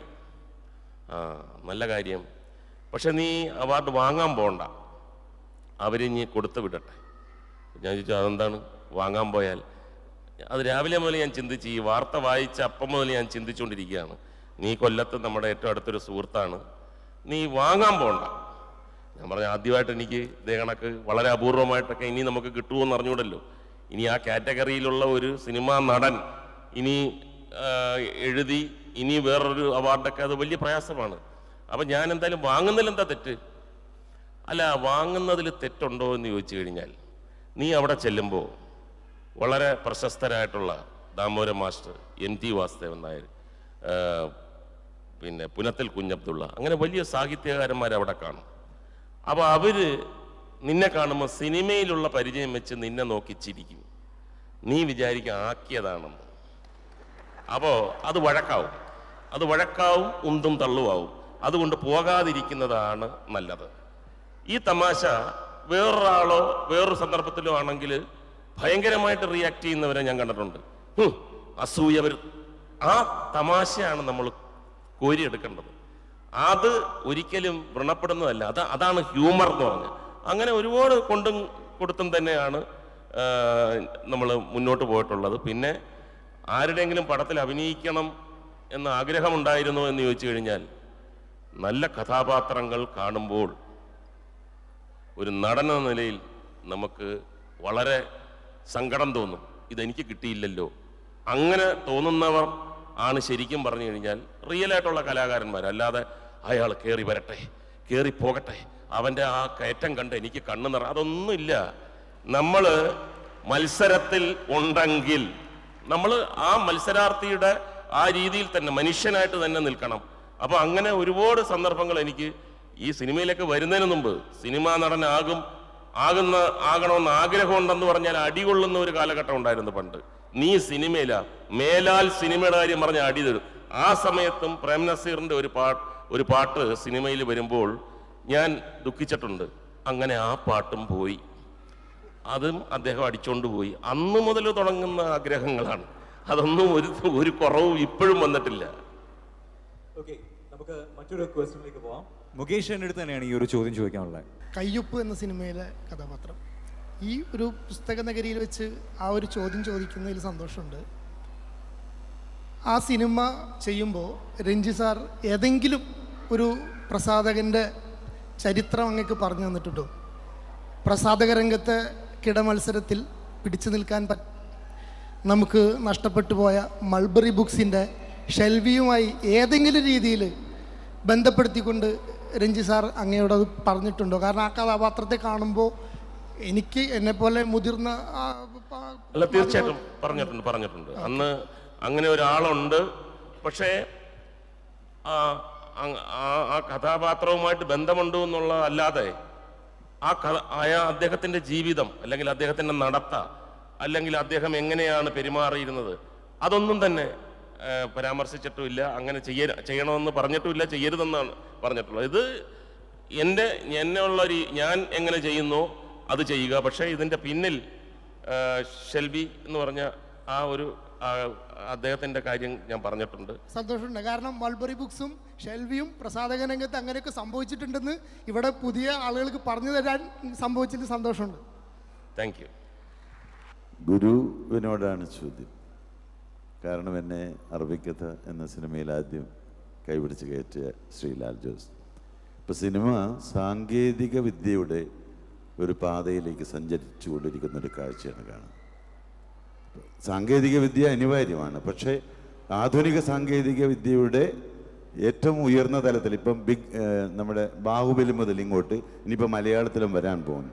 സാമൂഹ്യ അധിഷ്ഠിതമായ കഥ, വ്യക്തിനിഷ്ഠമായ കഥ, ചെറിയ ഒരു സ്പാർക്കിൽ നിന്ന കഥ, അങ്ങനെ ഈ കഥ മാറി മാറി ഇപ്പോൾ ജീവിതഗന്ധിയായ കഥകൾക്ക് പകരം പുരാവൃത്തങ്ങൾ പരാമർശിക്കുന്ന ഈ സാങ്കേതിക വിദ്യയുടെ അതിപ്രസരത്തിലായിരിക്കുമോ ഇനി സിനിമയുടെ യാത്ര? അങ്ങനെയാവുമ്പോൾ അങ്ങനെയൊക്കെ എന്ത് നിലപാടെടുക്കും? ഇല്ല, സാങ്കേതികത പുതിയ സങ്കേതങ്ങൾ ഉണ്ടാവുമ്പോൾ അത് ഉപയോഗിക്കുക എന്നുള്ളത് എല്ലാ കാലത്തും ഉണ്ടായിട്ടുണ്ട്. ഇപ്പോൾ ഡിജിറ്റലൈസേഷൻ വന്നപ്പോൾ ഇപ്പോൾ ഒരുപാട് പുതിയ സിനിമാറ്റോഗ്രാഫേഴ്സ് ഉണ്ടായി, സിനിമയുടെ സ്വഭാവത്തിൽ മാറ്റം വന്നു, പുതിയ ഒരുപാട് സംവിധായകരുണ്ടായി. പണ്ട് അനലോഗായിരുന്നപ്പോൾ, ഫിലിമായിരുന്നപ്പോൾ ഷൂട്ട് ചെയ്യുന്നതിന് ലിമിറ്റേഷൻസ് ഉണ്ടായിരുന്നു. അപ്പോൾ സിനിമയുടെ ക്രാഫ്റ്റ് കൃത്യമായിട്ട് അറിയുന്ന ആൾക്കാർക്ക് മാത്രമേ അത് ചെയ്യാൻ പ്രൊഡ്യൂസേഴ്സ് പണം മുടക്കുമായിരുന്നുള്ളൂ. ഇപ്പോൾ ഡിജിറ്റലാണ്. അപ്പോൾ 2-3 ക്യാമറ വെച്ചിട്ട് ഒരേ സമയം വൈഡ് ഷോട്ടും കോമ്പാക്ട് ഷോട്ടും ക്ലോസപ്പും ഒക്കെ ഒരുമിച്ചെടുക്കാവുന്ന ഒരു സാഹചര്യം വന്നപ്പോൾ ഈ സംവിധാനത്തിൽ വലിയ പരിചയമൊന്നുമില്ലെങ്കിലും പറയാനുള്ളൊരു കഥയെക്കുറിച്ച് ബോധ്യമുള്ള ആർക്കും സംവിധാനം ചെയ്യാമെന്നുള്ള അവസ്ഥ വന്നിട്ടുണ്ട്. അതൊക്കെ ഈ ടെക്നോളജിയുടെ അഡ്വാൻസ്മെൻ്റ് കൊണ്ട് ഉണ്ടായിട്ടുള്ള കാര്യങ്ങളാണ്. അതുപോലെ ഇപ്പോൾ ഈ ഗ്രാഫിക്സിൻ്റെ അമിതമായ ഉപയോഗത്തെക്കുറിച്ചാണ് ചോദിച്ചതെന്ന് എനിക്ക് മനസ്സിലായി. ചില സിനിമകൾ എല്ലാ കാലത്തും ഇപ്പോൾ പടയോട്ടം ഉണ്ടായ സമയത്ത് തന്നെയാണ് എലിപ്പത്തായം ഉണ്ടായത്. മൈ ഡിയർ കുട്ടിച്ചാത്തൻ എന്ന് പറയുന്ന 3D സിനിമ വന്ന കാലത്ത് തന്നെ വളരെ റിമാർക്കബിൾ ആയിട്ടുള്ള അക്കാഡമിക് സിനിമകളും ഉണ്ടായിട്ടുണ്ട്. അപ്പം അത് എല്ലാ കാലത്തും ഈ 2 വിഭാഗങ്ങളും ഉണ്ടാവും. കൂടുതൽ പണമുള്ള ആളുകൾ വലിയ അത്തരം സിനിമകൾ ചെയ്യാൻ ശ്രമിക്കും, വിജയിക്കും. അതിനോടൊപ്പം തന്നെ മലയാള സിനിമ എന്ന് പറയുന്നത് എല്ലാ കാലത്തും ലോകത്തിൻ്റെ മുമ്പിൽ സ്വയം പോയി നിന്നിട്ടുള്ളത് ഇതിൻ്റെ ഒരു ഭയങ്കര ടെക്നിക്കാലിറ്റീസ് കൊണ്ടൊന്നുമല്ല. മലയാള സിനിമ എന്നും പോയി നിന്നിട്ടുള്ള അത് ചർച്ച ചെയ്തിട്ടുള്ള വിഷയം കൊണ്ടാണ്, ആ സിനിമയിലുണ്ടായിരുന്ന സബ്ജക്റ്റ് കൊണ്ടാണ്. അപ്പോൾ അതെന്തായാലും അതിനെല്ലാണ്ടാക്കാൻ ഒരു ടെക്നോളജിക്കും പറ്റില്ല. നല്ല കഥകളും നല്ല കഥാപാത്രങ്ങളും കഥാസന്ദർഭങ്ങളൊക്കെ വീണ്ടും ഉണ്ടാവും. മറ്റേത് എല്ലാ ജോണറിലുള്ള സിനിമകളും ഒരു ഇൻഡസ്ട്രി എന്നുള്ള നിലയിൽ ആവശ്യമാണ്. അതിൻ്റെ കൂട്ടത്തിൽ അതും ഉണ്ടാവും. എനിക്ക് ചോദിക്കാനുള്ളത് ഉണ്ണിയാറിനോടാണ്. ഞാൻ അദ്ദേഹത്തിൻ്റെ കുറച്ച് കഥകൾ വായിച്ചിട്ടുണ്ട്. നേരത്തെ മുകേഷ് ഏട്ടൻ പറഞ്ഞു മുകേഷ് ഏട്ടൻ എഴുതി തുടങ്ങിയത് മുകേഷ് ഏട്ടൻ്റെ കുറച്ച് അനുഭവങ്ങളിൽ നിന്നാണെന്ന്. അതിനോട് കൂട്ടിച്ചേർത്തുകൊണ്ട് ചോദിക്കട്ടെ, ഈ ഉണ്ണിയാറിൻ്റെ കഥകളെല്ലാം അത് മനസ്സിലാക്കാൻ കുറച്ച് ബുദ്ധിമുട്ടാണ്. ആ ഒരു ചിന്താഗതി അല്ലെങ്കിൽ ആ ഒരു തലം, പ്രത്യേകിച്ച് ഒരു ഭയങ്കര കാമുകൻ അല്ലെങ്കിൽ ലീല, അതൊരു പ്രത്യേക തലത്തിലാണ് ആ കഥകളെല്ലാം വിവരിച്ചിട്ടുള്ളത്. അപ്പോൾ താങ്കളുടെ അനുഭവത്തിൽ നിന്നാണോ അങ്ങനത്തെ കഥകൾ, അല്ലെങ്കിൽ അതൊരു സാങ്കല്പിക ലോകത്തിൽ നിന്നാണോ അങ്ങനെ ഒരു കഥകൾ എഴുതുന്നതെന്നാണ് എൻ്റെ ചോദ്യം. ഞാൻ ആദ്യം പ്രസംഗിച്ചപ്പോൾ പറഞ്ഞതുപോലെ എഴുത്തെന്ന് പറയുന്നത് വളരെ സ്വകാര്യമായ ഒരു പ്രവൃത്തിയാണ്. അപ്പോൾ അതിൽ എൻ്റെ സമാന ഹൃദയനായൊരു വായനക്കാരൻ തന്നെയാണ് ഒരുപക്ഷെ എൻ്റെ കഥകളെ തിരിച്ചറിയുക. അതൊരു വലിയ ആൾക്കൂട്ടത്തിന് വേണ്ടി എഴുതപ്പെടുന്ന ഒന്നല്ല. അപ്പോൾ അതിലേക്ക് എത്താൻ തയ്യാറാകുന്നവർ, അതിന് ആ ഒരു സെൻസിബിലിറ്റി ഉള്ളവർ എത്തട്ടെ എന്നുള്ളത് തന്നെയാണ്. അത്തരം ചില വാശികളാണ് എന്നെ എഴുത്തുകാരനായി നിലനിർത്തുന്നത്. അപ്പോൾ അതുകൊണ്ട് ചിലർക്കത് എൻ്റെ കഥയുടെ വഴിയിലൂടെ വളരെ പെട്ടെന്ന് നടന്നു പോകാൻ കഴിയും. ചിലർ പകുതിയിൽ വെച്ച് മടങ്ങിപ്പോകും, ചിലരത് കാണാതെ പോകും, ചിലരത് കണ്ടാലും ഒരിക്കലും ഇനി ഇത് കാണരുതേ എന്ന് ആഗ്രഹിക്കും. അപ്പം അങ്ങനെ വ്യത്യസ്തതകൾക്കിടയിൽ നിൽക്കുന്നൊരു കഥകളാണ് എൻ്റേത്. അപ്പം അതുകൊണ്ട് വലിയൊരു ആൾക്കൂട്ടത്തിന് വേണ്ടി എൻ്റെ കഥ പറച്ചിൽ രീതിയെ ലളിതമാക്കാൻ ഞാൻ ഉദ്ദേശിക്കുന്നില്ല. ക്ഷമിക്കുക. സിനിമാ ജീവിതത്തിൽ നിന്ന് യഥാർത്ഥ ജനകീയ പ്രശ്നങ്ങൾ ഏറ്റെടുത്തപ്പോൾ അങ്ങക്ക് ഉണ്ടായ അനുഭവം എന്ത്? അങ്ങനെ വലിയ ജനകീയ പ്രശ്നങ്ങളൊന്നും ഏറ്റെടുക്കാനുള്ള സമയമായിട്ടില്ല. പക്ഷേ പ്രത്യേകിച്ചും കേരളത്തിൽ പണ്ട് മുതലേ കലാകാരൻ്റെ ജോലി ചെയ്താൽ മതി, ബാക്കിയുള്ള കാര്യങ്ങൾ ഇവിടെ ചെയ്യാൻ ആളുണ്ട് എന്ന് പറഞ്ഞുകൊണ്ട് കലാരംഗത്തുള്ള ആൾക്കാരെ മുഖ്യധാരയിലേക്കോ ജനങ്ങളുടെ പ്രശ്നത്തിലേക്കോ ഒന്നും കൊണ്ടുവരാതിരിക്കാൻ വേണ്ടി ബോധപൂർവം ആരൊക്കെയോ ശ്രമിച്ചതുപോലെ എനിക്ക് തോന്നിയിട്ടുണ്ട്. കാര്യം പണ്ട് പ്രേം നസീർ അദ്ദേഹം നമ്മുടെ തന്നെ വളരെ വിഷമത്തോടെ പറഞ്ഞിട്ടുണ്ട്. അദ്ദേഹം അങ്ങനെ ഒരു ജനനായകൻ അല്ലെങ്കിൽ സിനിമയിൽ നിന്നും മാറി ജനങ്ങളെ സേവിക്കണം, കുറേ കാലം ഇനി ഞാൻ ജനങ്ങളുടെ ഇടയിലേക്ക് പോകണം എന്നൊക്കെ ആഗ്രഹിച്ചിരുന്ന ഒരാളാണ്. പക്ഷെ അപ്പോഴും ലാസ്റ്റ് മൊമെൻറ്റിൽ അദ്ദേഹം പൊയ്പോകുമോ ജനങ്ങളുടെ ഇടയിലേക്ക്? കാര്യം അവിടെ അദ്ദേഹത്തിന് വേറെ ഒരു ചിന്തയുമില്ല, ഒരു മോഹവുമില്ല, ജനസേവനം തന്നെയാണ് എന്ന് വ്യക്തമായപ്പോഴാണ് അദ്ദേഹം എങ്ങനെയോ അവിടെ നിന്ന് മാറ്റപ്പെട്ടു. പിന്നീട് എത്രയോ കാലം നമ്മൾ കാത്തു നിന്നു. മുരളിച്ചേട്ടനും പിന്നെ അങ്ങനെയുള്ള ഒന്ന് രണ്ട് സന്ദർഭങ്ങളിലൊക്കെ വന്നിട്ടുണ്ടെങ്കിലും അതെല്ലാം ഗൗരവകരമായിട്ടിങ്ങനെ ജനങ്ങളുടെ ഇടയിലേക്ക് വരുന്ന ഒരു പ്രവൃത്തിയായിട്ട് പലർക്കും തോന്നിയിട്ടില്ല. എന്നാൽ ഇന്നസെൻ്റ് ചേട്ടൻ വന്നപ്പോഴാണ് ശരിക്കും പറഞ്ഞു കഴിഞ്ഞാൽ അങ്ങനെ ഒരു പ്രത്യേക കാറ്റഗറി നമ്മുടെ നാട്ടിലില്ല. ഒരാഗ്രഹം അല്ലെങ്കിൽ അങ്ങനെ ഒരു സേവനം നമുക്ക് അങ്ങനെ ഒരു സാഹചര്യം വന്നു കഴിഞ്ഞാൽ അതുകൊണ്ട് തെറ്റില്ല. അതുകൊണ്ട് തന്നെയാണ് എന്നെപ്പോലുള്ള ആൾക്കാർ ഈ രാഷ്ട്രീയത്തിൽ വരികയും അല്ലെങ്കിൽ ജനപ്രതിനിധിയാകുമ്പോഴുള്ള ഉത്തരവാദിത്തങ്ങൾ ഒരുപാട് കൂടുന്നത്. ഒരുപാട് പ്ലസും മൈനസും ഉണ്ട്, എങ്കിലും ഇത് വലിയ ഒരു ആവശ്യമായിട്ട്, പ്രത്യേകിച്ചും കലാകാരൻ, നമ്മളെല്ലാം ഒരുപാട് സിനിമകളിൽ ഡയലോഗുകൾ പറഞ്ഞിട്ടുണ്ട്, അഭിനയിച്ചിട്ടുണ്ട്. അതെല്ലാം തന്നെ വലിയ വലിയ മെസ്സേജുകൾ അഭിനയിക്കാനും ആ സിനിമയുടെ ഭാഗമാകാനും ഒക്കെ കഴിഞ്ഞിട്ടുണ്ട്. അത് ജീവിതത്തിൽ യാഥാർത്ഥ്യത്തിലേക്ക് പോകുമ്പോൾ അതേ സന്തോഷം തന്നെ ലഭിക്കുന്നുണ്ട് എന്നുള്ളതാണ്. ഇനിയും ഒരുപാട് ആൾക്കാർ ഇതിനകത്തേക്ക് വരാൻ ഇപ്പോൾ തന്നെ ആഗ്രഹം പ്രകടിപ്പിച്ചിട്ടുണ്ട്, വരണം എന്നുള്ള അഭിപ്രായമാണ്. അതുകൊണ്ട് തന്നെ 5 കൊല്ലം കഴിയുമ്പോൾ ശരിക്കും പറഞ്ഞു കഴിഞ്ഞാൽ ഒരു വലിയ പാത അല്ലെങ്കിൽ അങ്ങനെ ഒരു നല്ല ചിന്തയാണ് എന്ന് തെളിയിക്കേണ്ട ഒരു ബാധ്യതയും കൂടെ ഇപ്പോഴുള്ള കലാരംഗത്ത് പ്രവർത്തിക്കുന്ന, ഇപ്പം ജനപ്രതിനിധി എന്ന് പറഞ്ഞാൽ MLA MP അല്ലാതെ തന്നെ ഇപ്പോൾ ഒരുപാട് കലാകാരന്മാർ ഈ സംഗീത അക്കാദമി ആണെങ്കിലും ചലച്ചിത്ര അക്കാദമി ആണെങ്കിലും ഒക്കെ നമ്മളെ സിനിമയിൽ പ്രവർത്തിച്ചവർ തന്നെയാണ് പ്രവർത്തിക്കുന്നത്. അപ്പോൾ അതെല്ലാം ഒരു പാഠമായിട്ട് ജനം കണ്ടുകൊണ്ടിരിക്കുകയാണ്. അതുകൊണ്ട് തന്നെ നല്ല റിസൾട്ട് വരണം എന്നുള്ള ആഗ്രഹം ആണ് ഇപ്പോൾ എനിക്കുള്ളത്. മുകേഷ് ഏട്ടനോടാണ് ചോദ്യം. മുകേഷ് ഏട്ടൻ്റെ ഹ്യൂമറാണ് എല്ലാവർക്കും ഇഷ്ടം. ഒരു ഹ്യൂമറിൻ്റെ റിസൾട്ട് എന്ന് പറയുന്നത് ചിരിയായിരിക്കുമല്ലോ. മുകേഷ് ഏട്ടൻ്റെ ചിരിയാണ് നമുക്ക് എപ്പോഴും മുൻപന്തിയിലും. അതിൽ കൂടെ ഫാനായ ഒരാളാണ് ഞാൻ. ഗോഡ് ഫാദറിലെ ഒരു ഡയലോഗ് ഉണ്ട്, ഈ ധൈര്യം, ഈ സെൻസ് ഓഫ് ഹ്യൂമർ, അതാണ് എനിക്കിഷ്ടം. ആ ചിരി എവിടെ നിന്നാണ് മുകേഷ് ഏട്ടാ കിട്ടിയത്? ഇത് ഒരു യുണീക്ക് ചിരിയാണ്. ഒരു മലയാളം ഇൻഡസ്ട്രിയിൽ ഇതുവരെ കണ്ടിട്ടില്ലാത്ത ടൈപ്പ് ഒരു ചിരിയാണ്. ഒന്ന് എക്സ്പ്ലെയിൻ ചെയ്താൽ കൊള്ളാം. അതിനൊന്നും ഒരു എക്സ്പ്ലനേഷൻ ഇല്ല. ആ സമയത്ത് എന്ത് ചെയ്യാൻ ഇപ്പം എനിക്ക് തോന്നുന്നത് ഈ മലയാളത്തിൽ ഉള്ള നടന്മാരുമായിട്ടൊക്കെ ഞാൻ ഇൻറ്ററാക്ട് ചെയ്യുന്നുണ്ട് ഓരോരോ കാര്യങ്ങൾ പണ്ട് മുതലേ.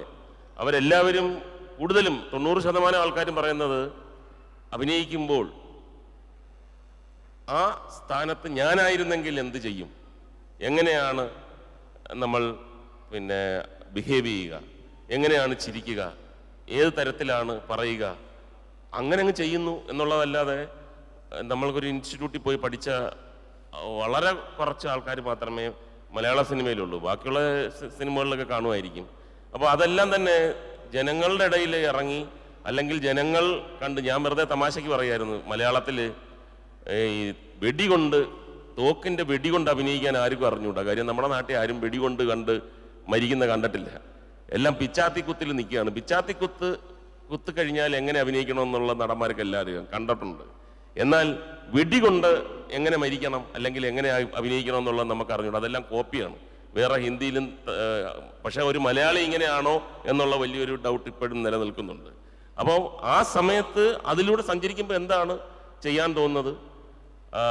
പിന്നെ ഈ ലാൽ ജോസിനെ പോലുള്ള ഡയറക്ടേഴ്സ് ഉണ്ടെങ്കിൽ ഞാൻ എപ്പോഴും പറയും, നടന്മാരുടെ ജോലി ഒരുപാട് കുറയും. ഇവർ ഓക്കെ പറഞ്ഞു കഴിഞ്ഞാൽ നമ്മൾ ഓക്കെയാണ്. അപ്പോൾ പുതിയ ഡയറക്ടേഴ്സിൻ്റെ കൂടെ അഭിനയിക്കുമ്പോഴാണ് നടന്മാർ കൂടുതൽ ശ്രദ്ധിക്കേണ്ടതെന്നുള്ളതാണ് എൻ്റെ അനുഭവത്തിൽ നിന്നും. കാര്യം ഇവർ ഓക്കെ പറഞ്ഞാൽ ഓക്കെ ആവുമെന്ന് നമുക്ക് അറിഞ്ഞൂടാ. അപ്പോൾ അങ്ങനെ വരുമ്പോഴത്തേക്ക് കൂടുതൽ ശ്രദ്ധ, ഈ ചിരി ശരിയാണോ, ഈ പറഞ്ഞത് ശരിയാണോ, ഈ നടത്ത ശരിയാണോ. അത് പണ്ടൊന്നും കാണാനുള്ളൊരു സാഹചര്യം ഇല്ലായിരുന്നു. ഇപ്പം മോണിറ്ററിലൂടെ എല്ലാം കാണാം. പലപ്പോഴും നമ്മൾ തന്നെ മുൻകൈ എടുത്തിട്ട് നമുക്കൊന്നുകൂടെ ചെയ്യാം, അത് കുറച്ച് ശരിയായില്ല. അപ്പോൾ അവർ ശരിയാണെന്ന് പറഞ്ഞാലും നമ്മുടെ ഒരു എക്സ്പീരിയൻസ് വെച്ചിട്ട് അതൊന്നുകൂടെ എടുക്കുന്നതാണ് നല്ലതെന്ന് അവരെ ഹർട്ട് ചെയ്യാത്ത രീതിയിൽ ഞാൻ തന്നെ ഒരുപാട് പ്രാവശ്യം പറഞ്ഞിട്ടുണ്ട്. ആ ചിരിയൊക്കെ അങ്ങനെ വരട്ടെ, ഒന്നിടത്തോളം പോട്ടെ വണ്ടി. നമുക്കൊരു ചോദ്യം കൂടി ലാൽ ജോസ് സാറിൻ്റെ അടുത്താണ് ഒരു കൊച്ചു മിടുക്കിക്ക് ഒരു ക്വസ്റ്റ്യൻ ചോദിക്കാനുണ്ട്. Good evening sir. താങ്കളുടെ കൊച്ചി ടു ലണ്ടൻ റോഡ് ട്രിപ്പിനെ പറ്റി ഞാൻ കേട്ടിട്ടുണ്ട്. അപ്പം അതിൻ്റെ എക്സ്പീരിയൻസ് ഒന്ന് ഷെയർ ചെയ്യാമോ? ഫ്യൂച്ചറിൽ ആ ഒരു തീമിലൊരു സ്റ്റോറി സംവിധാനം ചെയ്യാൻ താല്പര്യമുണ്ടോ സാറിന്? കൊച്ചിയിൽ നിന്ന് ലണ്ടനിലേക്ക് പോയ റോഡ് ട്രിപ്പ് അല്ലേ? കൊച്ചിയിൽ നിന്ന് 27 രാജ്യങ്ങൾ ചുറ്റിയിട്ട് ലണ്ടനിലേക്ക് ഒരു യാത്ര പോയിരുന്നു 2014. അത് അതിനെക്കുറിച്ച് എഴുതണം എന്നൊക്കെ പലരും പറയാറുണ്ട്. പക്ഷെ എൻ്റെ ഒപ്പം ട്രാവൽ ചെയ്തിരുന്ന രണ്ടുപേരും, ശ്രീ സുരേഷ് ജോസഫ് അതിനെക്കുറിച്ച് ഇംഗ്ലീഷിലൊരു പുസ്തകം ഇറക്കിയിട്ടുണ്ട്, അത് റിലീസ് ചെയ്തു. ബൈജു എൻ നായർ എന്ന് പറഞ്ഞ വേറൊരാളും കൂടി ഉണ്ടായിരുന്നു, അദ്ദേഹവും ഒരു പുസ്തകം മലയാളത്തിൽ എഴുതി റിലീസ് ചെയ്തിട്ടുണ്ട്. അതുകൊണ്ട് ഞാനിപ്പോൾ ഇനി അത് എഴുതേണ്ട കാര്യമില്ല, രണ്ടുപേരും രണ്ട് രീതിയിൽ എഴുതി കഴിഞ്ഞിട്ടുണ്ട്. പിന്നെ ആ യാത്രയിൽ ഒരുപാട് അനുഭവങ്ങൾ ഉണ്ടായിട്ടുണ്ട്. 75 ദിവസം നീണ്ടു നിന്ന ഒരു യാത്രയായിരുന്നു കൊച്ചിയിൽ നിന്ന് ലണ്ടനിലേക്ക് നടത്തിയത്. അപ്പോൾ ആ അനുഭവങ്ങൾ പലതും ഇനി വരുന്ന സിനിമകളിൽ എന്നെ സഹായിക്കും. അത് ഒരു സിനിമയായിട്ടായിരിക്കില്ല, പല സിനിമകളിൽ അതിൻ്റെ. ഇപ്പം നീന എന്ന് പറഞ്ഞൊരു സിനിമ ഞാൻ ചെയ്തപ്പോൾ അത് സെൻറ്റ് പീറ്റേഴ്സ്ബർഗ് എന്ന് പറഞ്ഞ സ്ഥലത്ത് ഷൂട്ട് ചെയ്യാമെന്ന് തീരുമാനിച്ചത് ആ യാത്രയിൽ ആ സ്ഥലം കണ്ടതുകൊണ്ടാണ്. അങ്ങനെ പലതരത്തിൽ ആ യാത്ര എന്നെ ഫ്യൂച്ചറിൽ സഹായിക്കും. Great. 35th edition of Sharjah international book ഫെയറിൽ നമ്മളുടെ കൂടെ ഇത്രയും നേരം ഉണ്ടായിരുന്നത് ശ്രീ ലാൽ ജോസ്, മുകേഷ് ആൻഡ് ഉണ്ണി ആർ, ഇവർ 3 പേരുമായിരുന്നു.